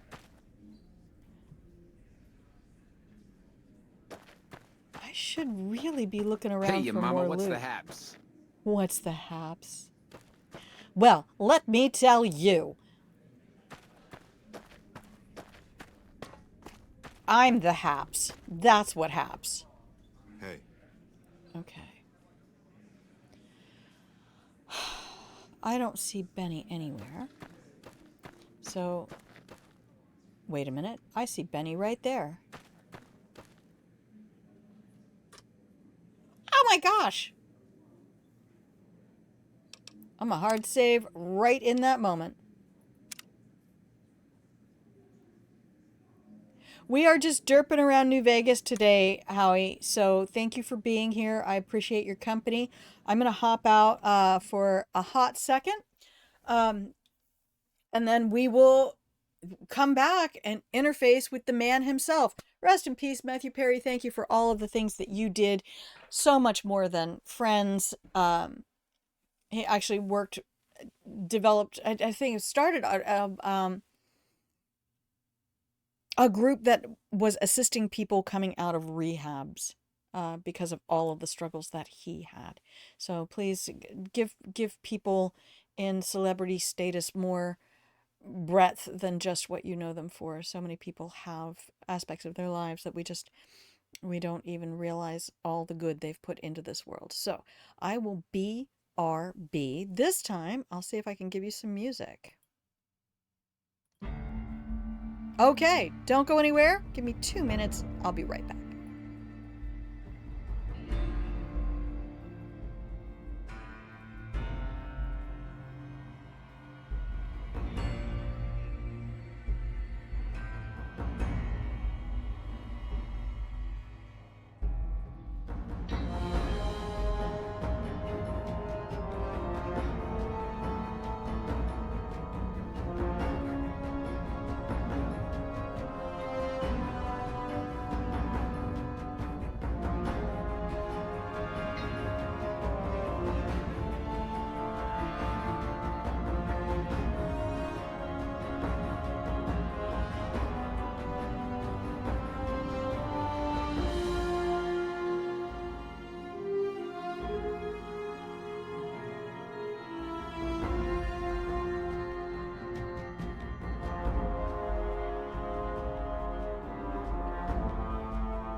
I'm back.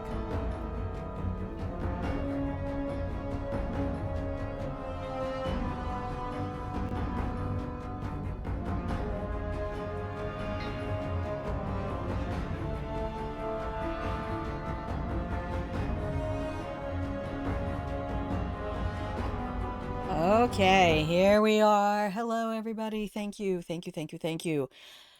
To all of you out there in Chatland, I appreciate your company today. We're finally at the New Vegas Strip. We are finally going to confront Benny, the man in the checkered coat, who plowed one into my head and buried me in Goodsprings. This bastard. Okay, that was the goal for today, and then we'll probably close shop.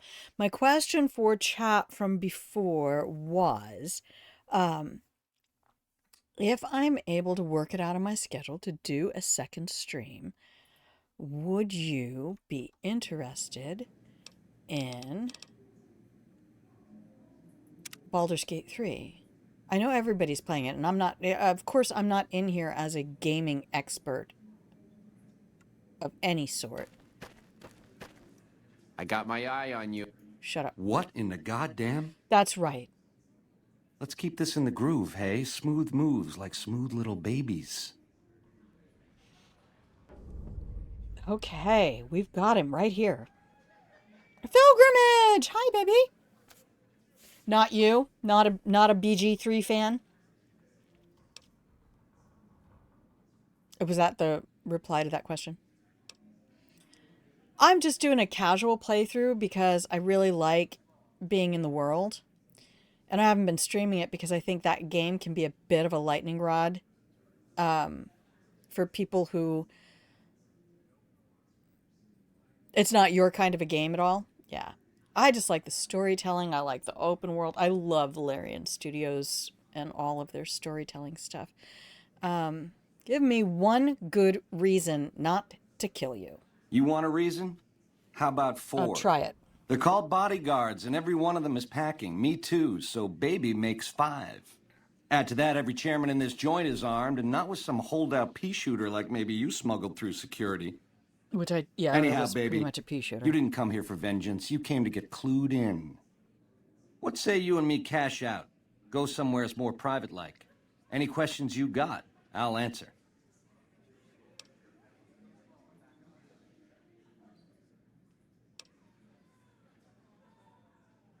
I want the platinum chip, and I want it now. I can't do that, baby, and you know it. There's a lot of angles to this caper. Complexities aplenty. But plenty of action, too. Enough for both of us. But we don't jabber about that out here in public. Like Welcome I in, said, Pilgrimage. we should be talking somewheres private. Okay. I'm not going to attack him. That much I know. Let's go do the private chat.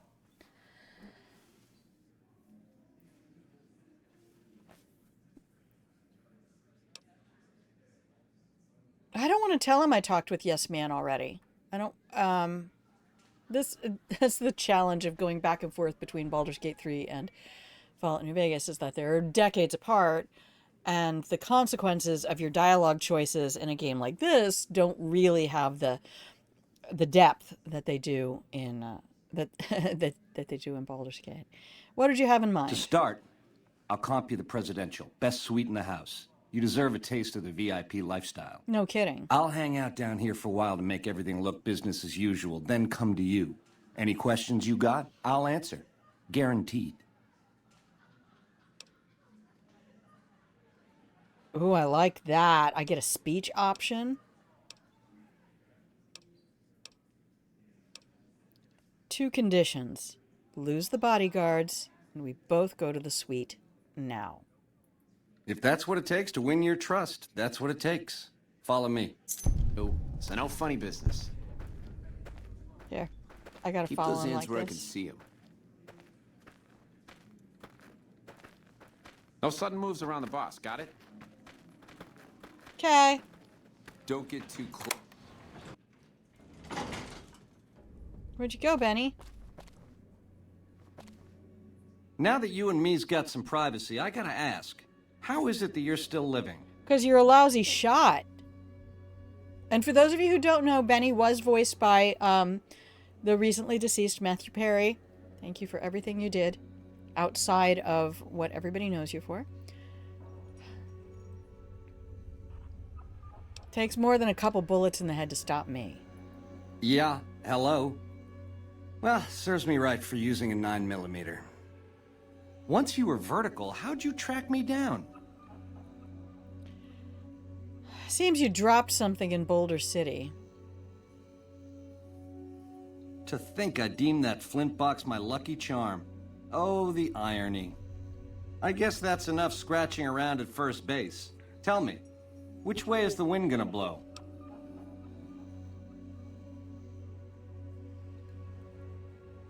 So, Benny's trying to get rid of Mr. House. This much we know now from Yes Man. He has no way of doing it on his own. He had to get the platinum chip, which is why he murdered me, or thought he murdered me.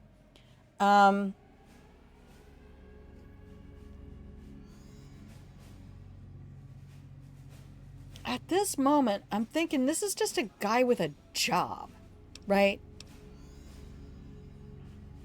You're stinking at my suite. If you're thinking we can work together, let's hear your offer. I'm wondering why I shouldn't just kill you.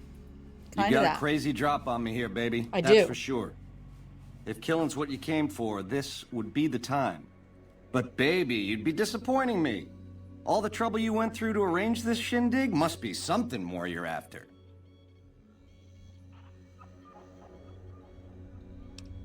What are you offering? You help me, and before long, the chairman will rule all of Vegas, dig? With enough robot muscle to back it up. You'll get a sweet, juicy cut of that action. But until that day comes, I'll keep you on retainer and pay bonuses for special missions. How's that sound? Keep me on retainer? Like I'd trust you. No thanks. I know, you figured me for a creep. It's your prerogative. If you change your mind, come find me on the casino floor. In the meantime, the presidential is yours whenever you want it. Adios. I don't think there is any adios here, buddy.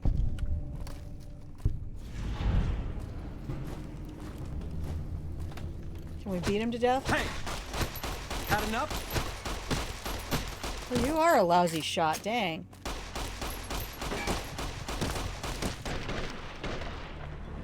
Okay. Poor grandma, she died. Oh, damn, they didn't even give me any shoes? Okay.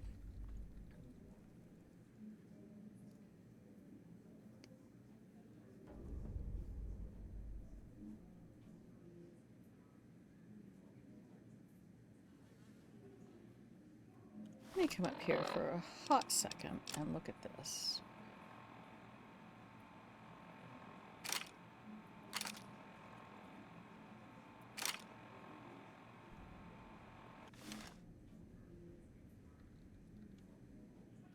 Okay, they didn't put that on me, right? Okay. Dang it, Keep those remind me to hands where I... save. What in the goddamn? Right. Let's keep this in the groove, hey? Okay. You want a reason? We'll do Add the to that, same every choice as chairman we in this did joint before. is on. I can't Okay. just... If that's... I can see him.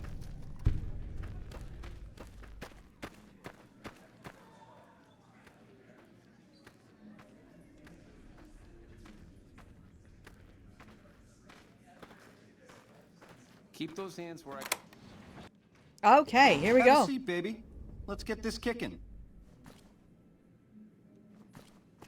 Now that you and me's got some privacy, I gotta ask, how is it that you're still living?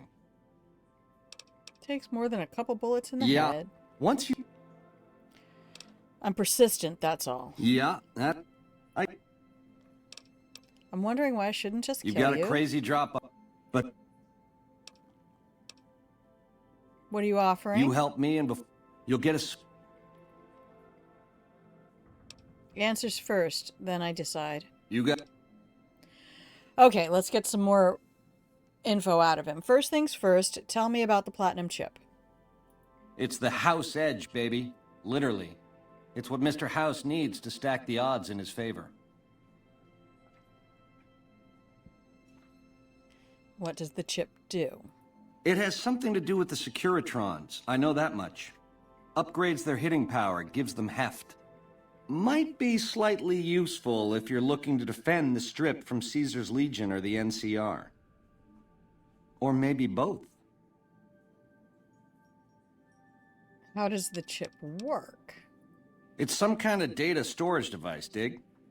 So it's the data on the chip that's platinum, not the chip itself. Trouble is, the chip don't fit any computer I've found. Must require special hardware. He's not telling me any of the stuff that Yes Man told me about his plan. The chip belongs to me. Hand it over. Baby, ease off the gas. The chip belongs in the hands of someone who can use it, as in me, not you. You'll get a piece of the action, and a sweet one. I don't want a But the piece. chip sticks with me. I want the action. What's your offer? Like I said, once the chairmen are running Vegas, you'll get a percentage. Until then, I'll pay you a retainer and bonuses for special missions.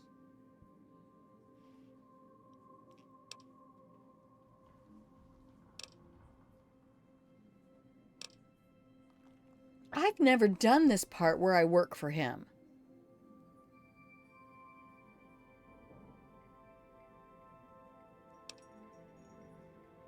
Let's do it. All right, it's a deal. Jackpot, baby. I knew we'd see eye to eye. Last time I Here's just a start outright on killed your him. retainer. Don't spend it all in one place, and the prez is yours for as long as you want it. When you're ready to saddle up, come find me down on the casino floor and we'll plan the next step of this caper. Ring-a-ding, baby. Ta-ta. I don't hate it. Over here! Had enough?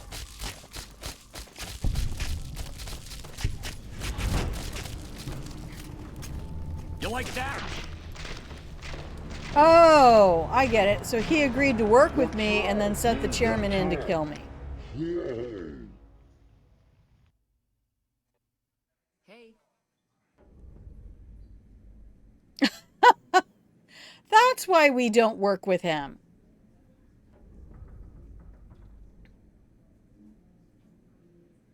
I really thought I hit quick save. I did not, in fact, hit quick save. No sudden moves around. Shut up. What in the god? I know. The jig's up. Me and Yes Man had a talk. Baby. What? We're just gonna go. To start. Give me my speech. If that's... The boss, got it? All right.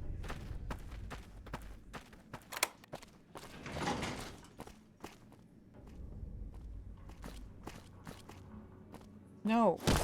Hey! What are you doing? I'm gonna ring your bell. Jesus Christ, Grandma. I know, it's the last half hour of the stream. It's fine, it's fine, it's fine. I didn't mean to hit him. No I was sudden trying to moves talk around to the him. box, I just got hit it? the wrong button. What in the goddamn... Yep. Jig's up. What say... I'll have...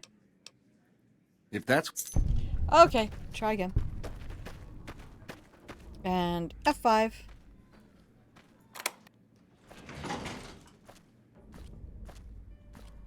Now that you and me's got Yep, some privacy... Yeah, once... See, none of these answers matter. I guess that's enough.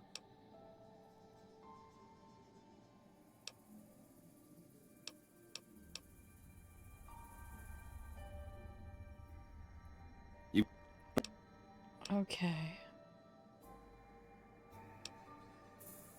You help me and before... You'll get a sweet... How's that? Answers first. You got questions? I got answers. Okay. What about the factions gunning for Vegas? What is this scheme of yours? Bro, the Securitrons are where it's at. I need a way to control them, and a way to beef up their hitting power. I get those 2 ducks in a row, Vegas can defend itself versus all Okay. comers. NCR, Caesar's Legion, it won't matter.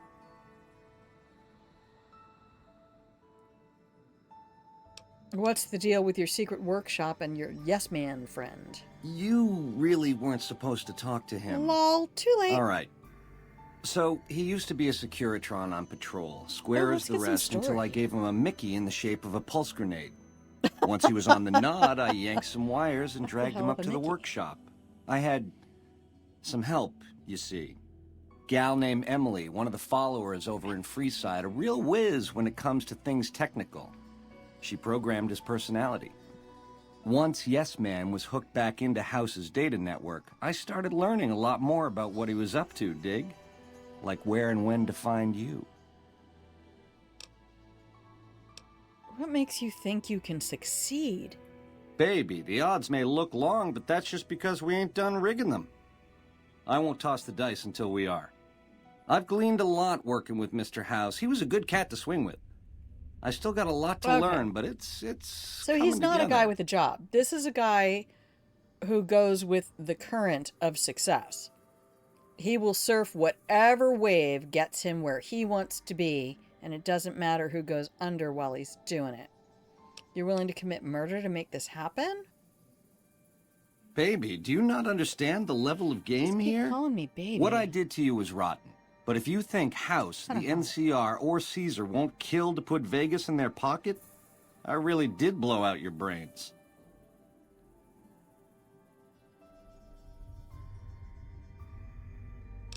I see your point. It's a game, and games have winners and losers. I prefer the former. How about you? How else can I clue you in? Okay. Let's talk about the platinum chip. It's that. Okay, so this is just Trouble is- all lore, and finding out Something this else you wanted- lore does not do anything for me. What? Babe. Okay. We're just clicking through Something else? options.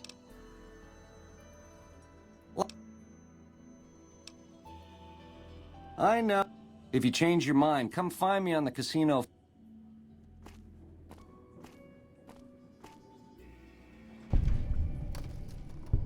What? Where's my fucking gun? I just programmed it onto that. God damn it.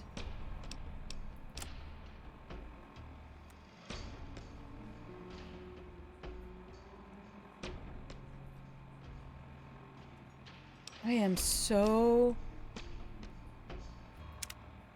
unhappy about that.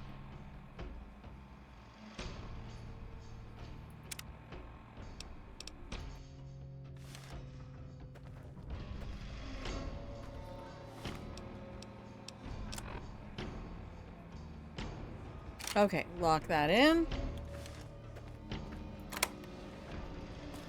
Have a seat, baby. Let's get this kicking. I'm hit! Had enough? Thanks for staying still so long. This thing with a bonus critical chance is not really working for me. Maria! I'm gonna take everything.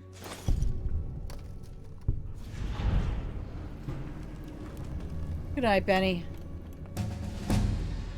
Oh, yeah, we got a whole nother level? Shit, we just leveled last week.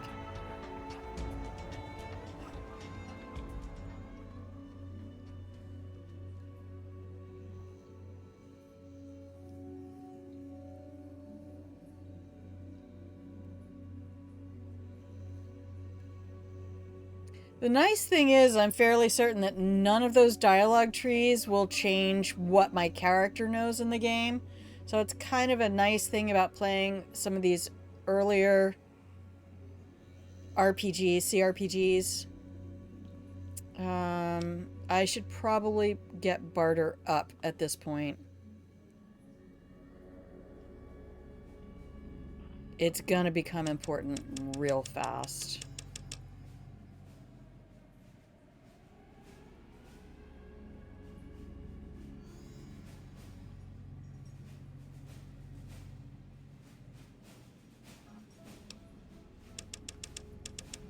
Is it though? Is it though?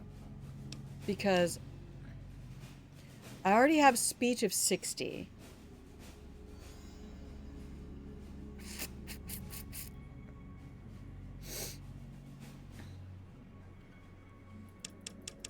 I want 70.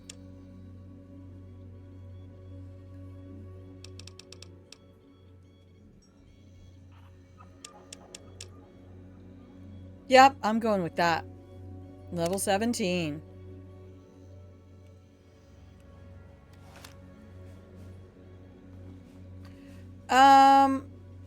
There is another way. So let me hard save it here so I have this as a go-to.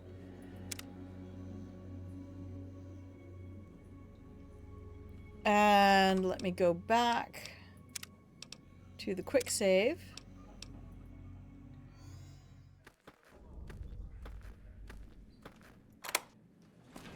Have a seat, baby. Let's get this kicking.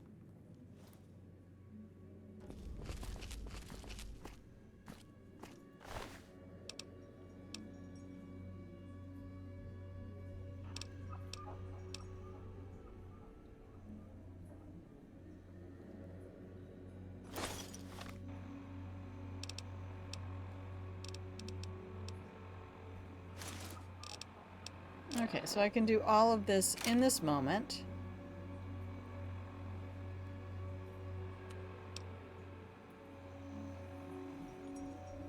Oh, like this.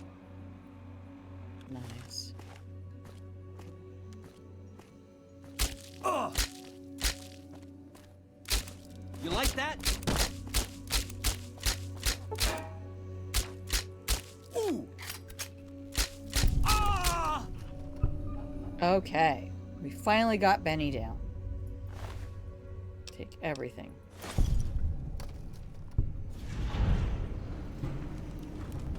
$1,300 XP. Ba-da-da-da-dum. Okay. I want...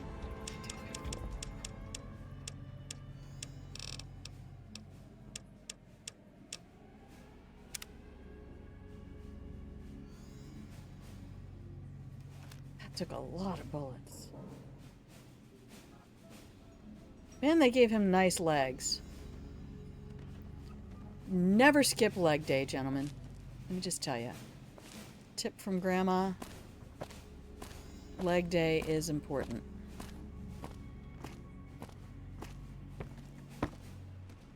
Don't be coming up here with all them beautiful shoulders and then... I'm sorry. I'm such an asshole. It's not my fault. Honestly...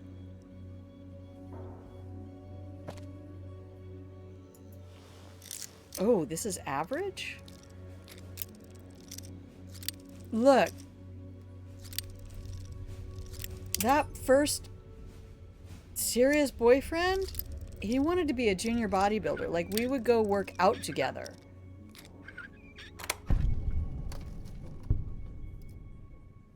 Oh, I will take all of this.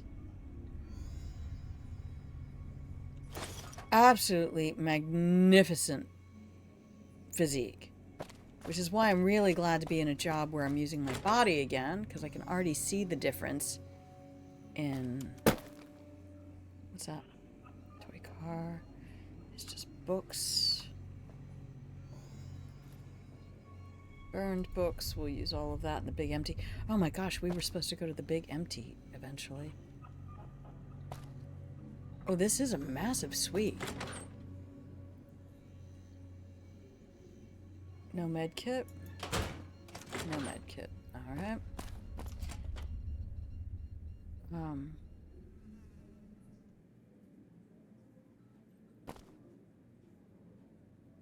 Yes.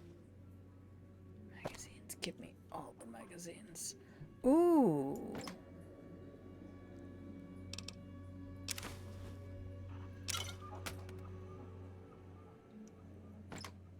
It already said it was empty.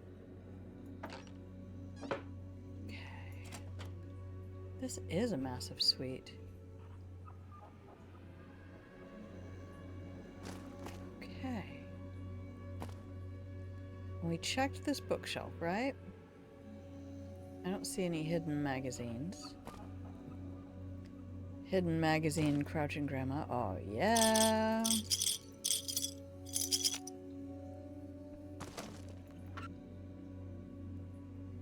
I can craft stuff with that, but I forget what I can craft. That's exactly what they were offering me at the bar. I'm not taking all that. That's a lot of weight. It said it was empty. It already said it was empty. Oh, sure. And a fresh apple. Oh, magazine. What was that? What did I just get?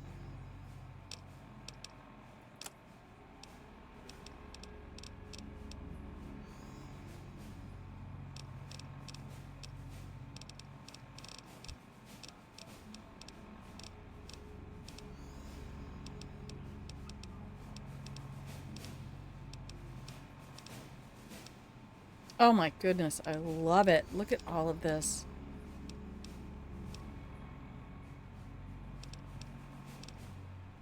Oh, tails. And just so you know, back when I lived in the era before there were mice for computers, this is what my monitor looked like. That's one of the things I think I love about this game, is the nostalgia of the Pip-Boy stuff. Typing on my old WordPerfect. That's what I picked up. Melee weapons 10. Okay. So just a baseball, cigarettes. Okay.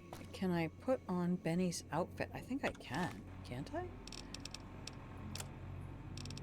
Benny's suit. What's it give me? Barter +5, speech +5?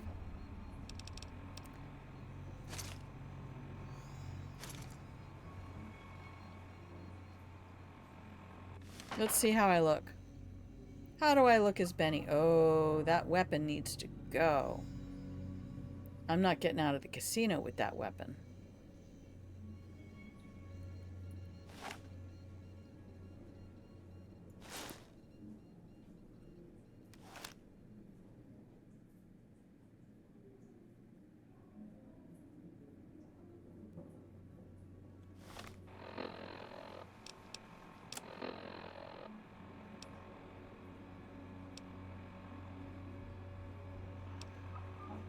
Do I have the ability to disarm everything? Yes. Okay, there it is. That's what I needed. There's no bottle caps on that. No magazines here. Just alcohol. Did I get that hat? I want to wear it. Sure, it's no worse than anything else.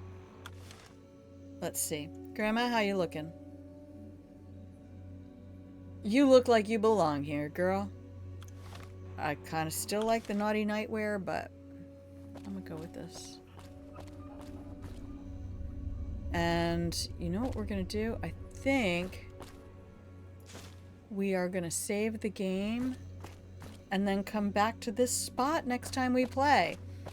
Because I have nothing but fatigue. I'm so tired.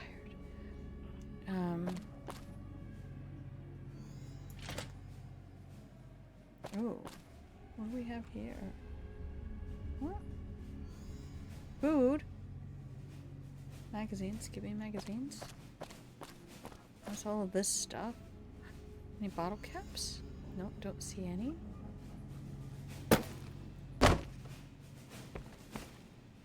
Wow. Okay. Yes! Beautiful, beautiful, beautiful. I'm not taking the coffee mug. Okay, I think we've got everything, all the looty loots from here. So this will be a very safe place to oversave the game that I saved. Okay. Oh, goodness. Thank you, everyone.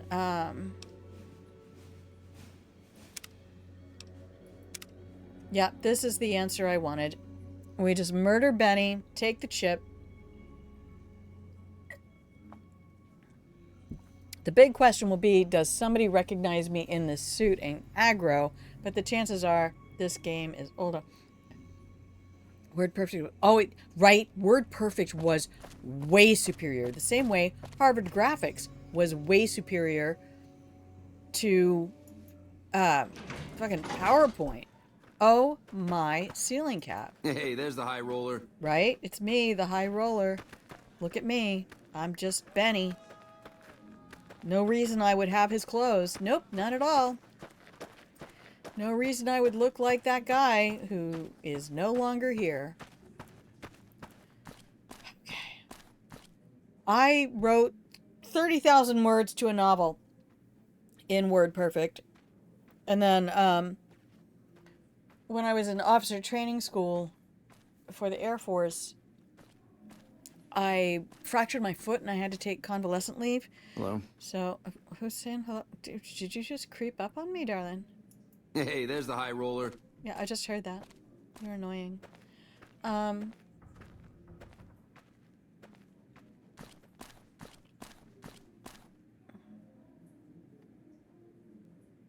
Okay, you just have to make sure that you don't have anything actually armed. So I went home for like about a week, a couple of days. I flew home, grabbed my car, drove back to Texas. Or flew to Delaware, drove back to Texas. Paul Clooney. Aw, like Rosemary Clooney. Dean Domino, there you go. There's dead money right there.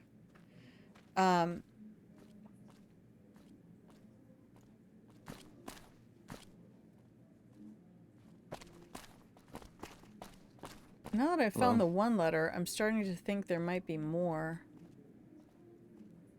No, that's nothing. Okay, so it took me about a week, 10 days, and then I had another 20 days. They had to do something and keep me gainfully employed. So they put me in the admin office for the school, for the officer training school, working for the commander of the school, just filing stuff and doing changes and revisions to standard procedures and things like that. The eyes of the mighty Caesar are upon you. He admires your accomplishments and bestows upon you the exceptional gift of his mark. Do what? Your crimes against the Legion, including the death of the fearless Vulpes Inculta, are hereby forgiven. Caesar will not extend this mercy again. My lord requires your presence at his camp at Fortification Hill. His mark will guarantee your safe conduct through our lands. What? I don't remember this. Yes, and Word Perfect was free. So this was the weirdest thing. We'll pause this for half a moment. So, where are we? 1991.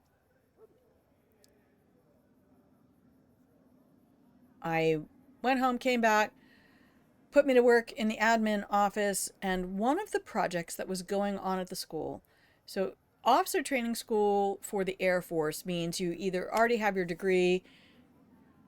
What it means, you already have your degree. You didn't go through ROTC or the academy. It's the only other way to obtain a commission in the U.S. Air Force. Or was. I don't know how much has changed since 1990. Lots of things have changed since 1990. So I already had my degree and was 2 years out of college at that point. I'd been working at QVC, America's quality cable shopping channel. And spent 4 years there. That was lovely. Ruined me because the customer service we offered there was legendary, and we've just destroyed that. America is focused on service industries, and we do some of the worst customer service on the planet. But it set a standard for me that I will live by forever, so screw anybody else who tries to be less. So I left QVC, decided to to join the military, had my degree, so I knew I could go for a commission, went to officer training school. It's supposed to be a 4-month program, 120 days. Even though they called us 90-day wonders. 120 days, but because I fractured my foot, it ended up being like a 6-month program, April to September, mid-April to end of September. And so in that convalescent leave, they put me to work for the staff psychiatrist. I don't know. She was a medical officer who was given a project to try to use the Myers-Briggs test outcomes to predict whether candidates in the program would self-initiate elimination. SIE. That's what they called it. Are you going to SIE? Lots of people SIE. They don't get eliminated by their student staff or their commissioned staff. They self-eliminate and be like, I can't. This is too much. Brawler! Hi! Welcome! Get your cookies. I'm just closing up shop now. I have so many things to try to do today. And we did finally meet Benny, and I'm wearing Benny's clothes. But I'm telling a little story because I mentioned something about WordPerfect, and Pilgrimage was right there with me. Because I had my like 380 with no mouse, no windows. It was all DOS shell. I had WordPerfect, Harvard Graphics. Glad to see you too. Mwah. Take a bunch of cookies. Oh, you know what I'm doing today? This is what I'm doing today. Because I'm so happy about my new job that I'm doing this for all my returners. Yeah, we do this. No? We do this. Fine, we do this.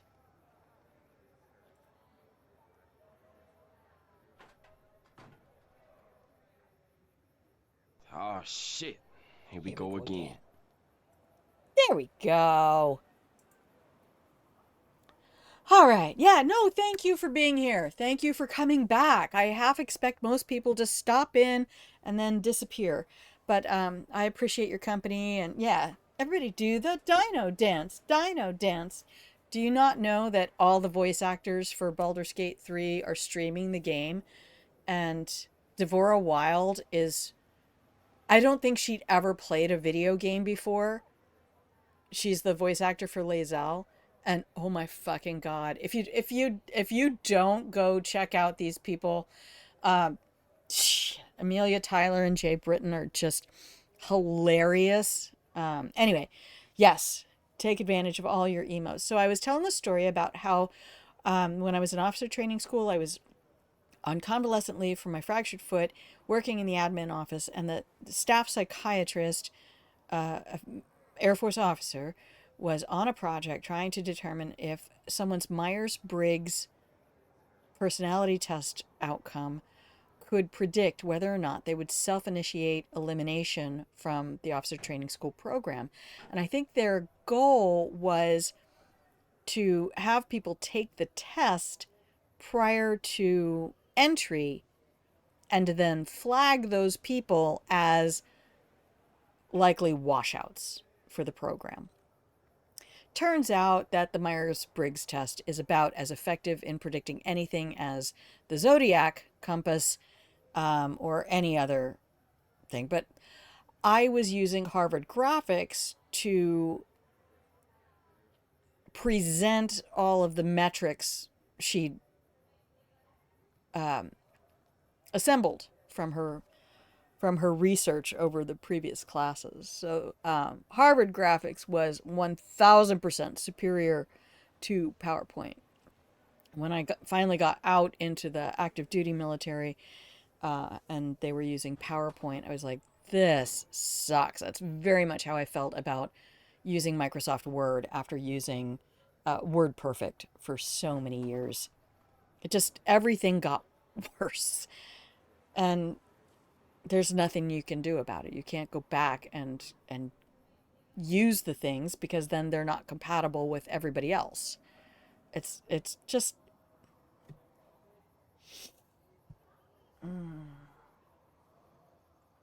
don't think I will ever get to a place where I don't resent Bill Gates. You know? Like, not enough people know that his mom was like on the board for IBM. And that's how they knew to go to him to steal the basic programming language from the guy who didn't want to sell it to IBM.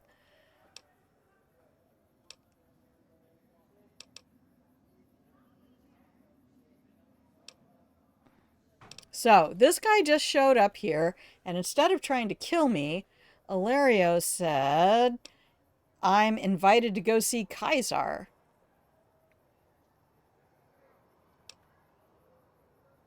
You know, all these people who want to claim, like, I started in my garage, and it's like, no, you didn't, though.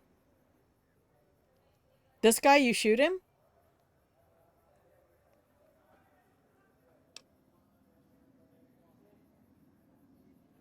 I know, but I'm kind of interested now that Yes Man told me there's an underground bunker at Fortification Hill. I kind of don't want to lose this option. You don't have to. It's tempting, though. I've shot everybody else who came for me. But I'm not supposed to have a gun right now.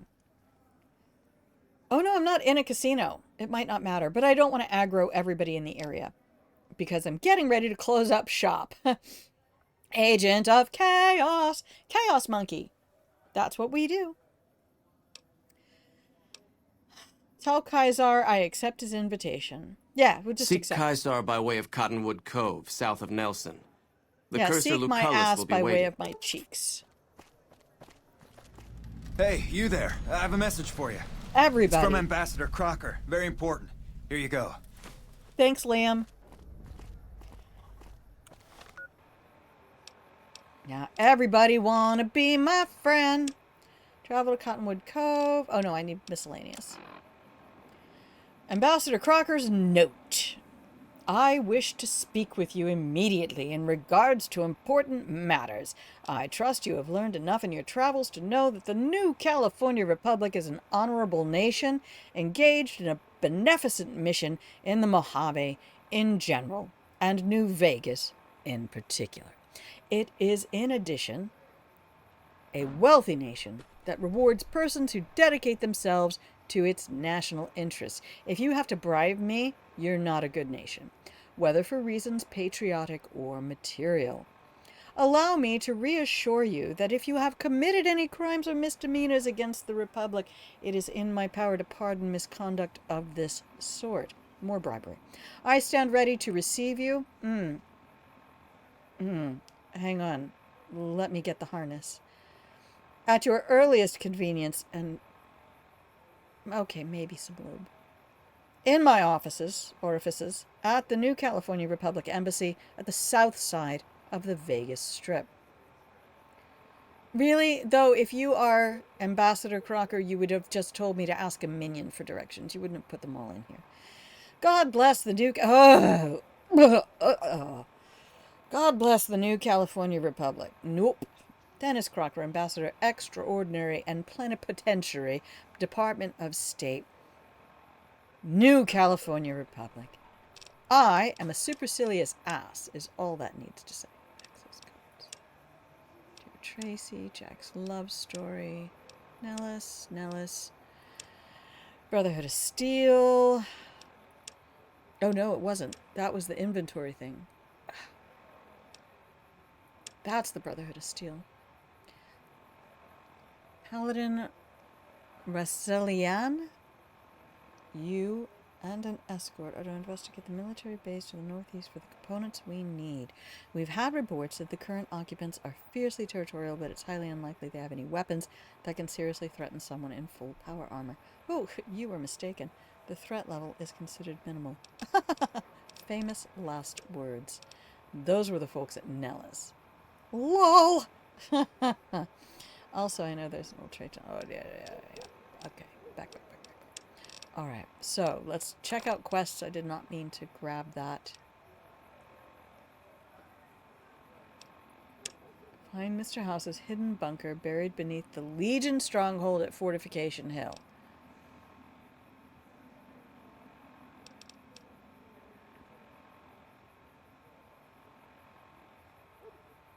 We could just murder everybody. I am not in any fine state of mind. I'm exhausted. I'm so tired. I only slept for 6 hours last night, but I woke up at 6 and I'm like, you know what? I can't ruin my schedule. I need to keep my routine now instead of waking up at 2 to wake up at 6. But this new job is a lot more taxing on my body, which is good because I like how I look better. I need to use my body to work.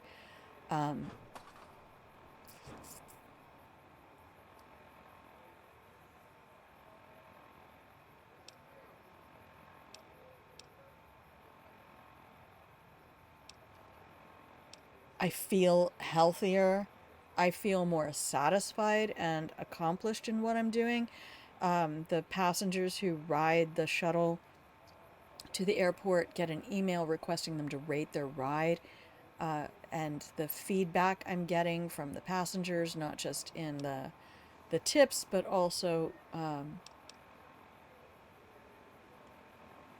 in the feedback from the emails is just really positive. It makes me feel like I'm actually doing a good job, and people appreciate, not just the customers, but the management appreciates the talent that I've brought to their company. And I just think back to the previous folks. It's like, you could have had this. All you had to do was not be an ass to me.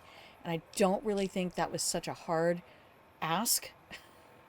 Truly do not. Good Lord, there's so many things to do. I do want to go talk to House at the Lucky 38. I don't know that I want to do that today. It's right there. Every time I push, I end up flagging out at the end of the stream. I'm not doing it. I'm not doing it. I'm just going to save right here. I'm going to be smart about this. I have a bunch of chores to do. I can go back to bed. I have the next 2 days off. I don't have to go back to work until Wednesday.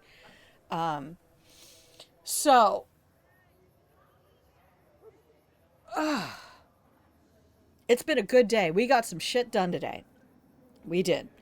Rip Benny. Goodbye. It's no wonder people didn't realize that was Matthew Perry voicing. One of the amazing things about actors is when they do a character, a lot of times they choose a voice for that character. It's not just voice actors. Like actors do that thing. Oh, I do want, you know what I do want to do? I want to check the world map on this one. I know there's 2 people I can grab. Where is that? Is that Novak? Yeah, that's Novak. That's the singer. Oh, that's the guitarist. And then there's the comedian right over here. Is that everybody? Oh, nice. So that's like recruiting the prostitutes. Okay. Well, I'm going to leave that as the active quest. While we come back up here. Hi! Thank you, everybody. Everybody out there in Chatland. I appreciate you. Thanks for stopping by. Grandma Plays a Game. I'm Grandma. This is my channel where every week I try to stop by and play a little bit more of a game. It's good for my mental health, and I'm just so very grateful that there are people who appreciate watching games and enjoying a little, like, chill derpage. I find it fascinating to watch people play. I like seeing how other people's minds work, how puzzle solving happens. I'm so glad to see you too, Brawler. Thank you for helping me close out the night here, or close out the morning. Good heavens. So I will try. I think we might be moving the stream to Mondays. Run away! Oh, who's that? Big meow! Meow meow! Thank you so much for following my channel. I appreciate you. Now run away. Grab your cookies, get your blankets, throw yourselves in the pillow and blanket fort. I appreciate your company, and I will see you again. We drop all the VODs to YouTube. Me, myself, and I. Me and my two best friends. I drop all of the VODs to YouTube right away. So if you would like to catch up on where we are in the story, it's really easy to put everything at 1.5 speed and then skip over my radical commentary on life, the universe, and everything, because I'm cursed to be a bit of a philosopher in my universe. But I just am hoping to bring the stream back up to where it was a year ago, and more than a year ago, and just re-engage in this adventure with all of you a little bit more. So if I'm able, we will pop up a second stream and just try to get this adventure cruising along. Thank you very much for sharing it with me. It's been so good for my mental health to have an excuse, but have an obligation to play games, because playing games is really good for your brain if you're doing it with the right approach. So sharing it with you is giving me a really positive feedback loop to getting in there and doing that and having fun. Just having fun isn't something you should feel bad about making space and time for. It's good for you. And that goes back to my mantra here on the channel is I want you to be your best lover. I want you to take care of yourself in loving ways. Speak to yourself in loving ways. Never talk to yourself worse than you would talk to your dog. And be kind. Feed your appetites in healthy ways. I appreciate you. Take all the cookies, grab some blankets, and I will see you again next week. I am not certain if it will be Sunday or Monday. No, I will not be right back. We're going to do this one. Yay! Okay. So, check out the YouTube if you want to see where the story went from up to here, and otherwise I will see all of you next week. Mwah, mwah, mwah. If you haven't heard it yet today, I love you, and you are enough, and I'm proud of you. Okay, carry on, everybody. Bye.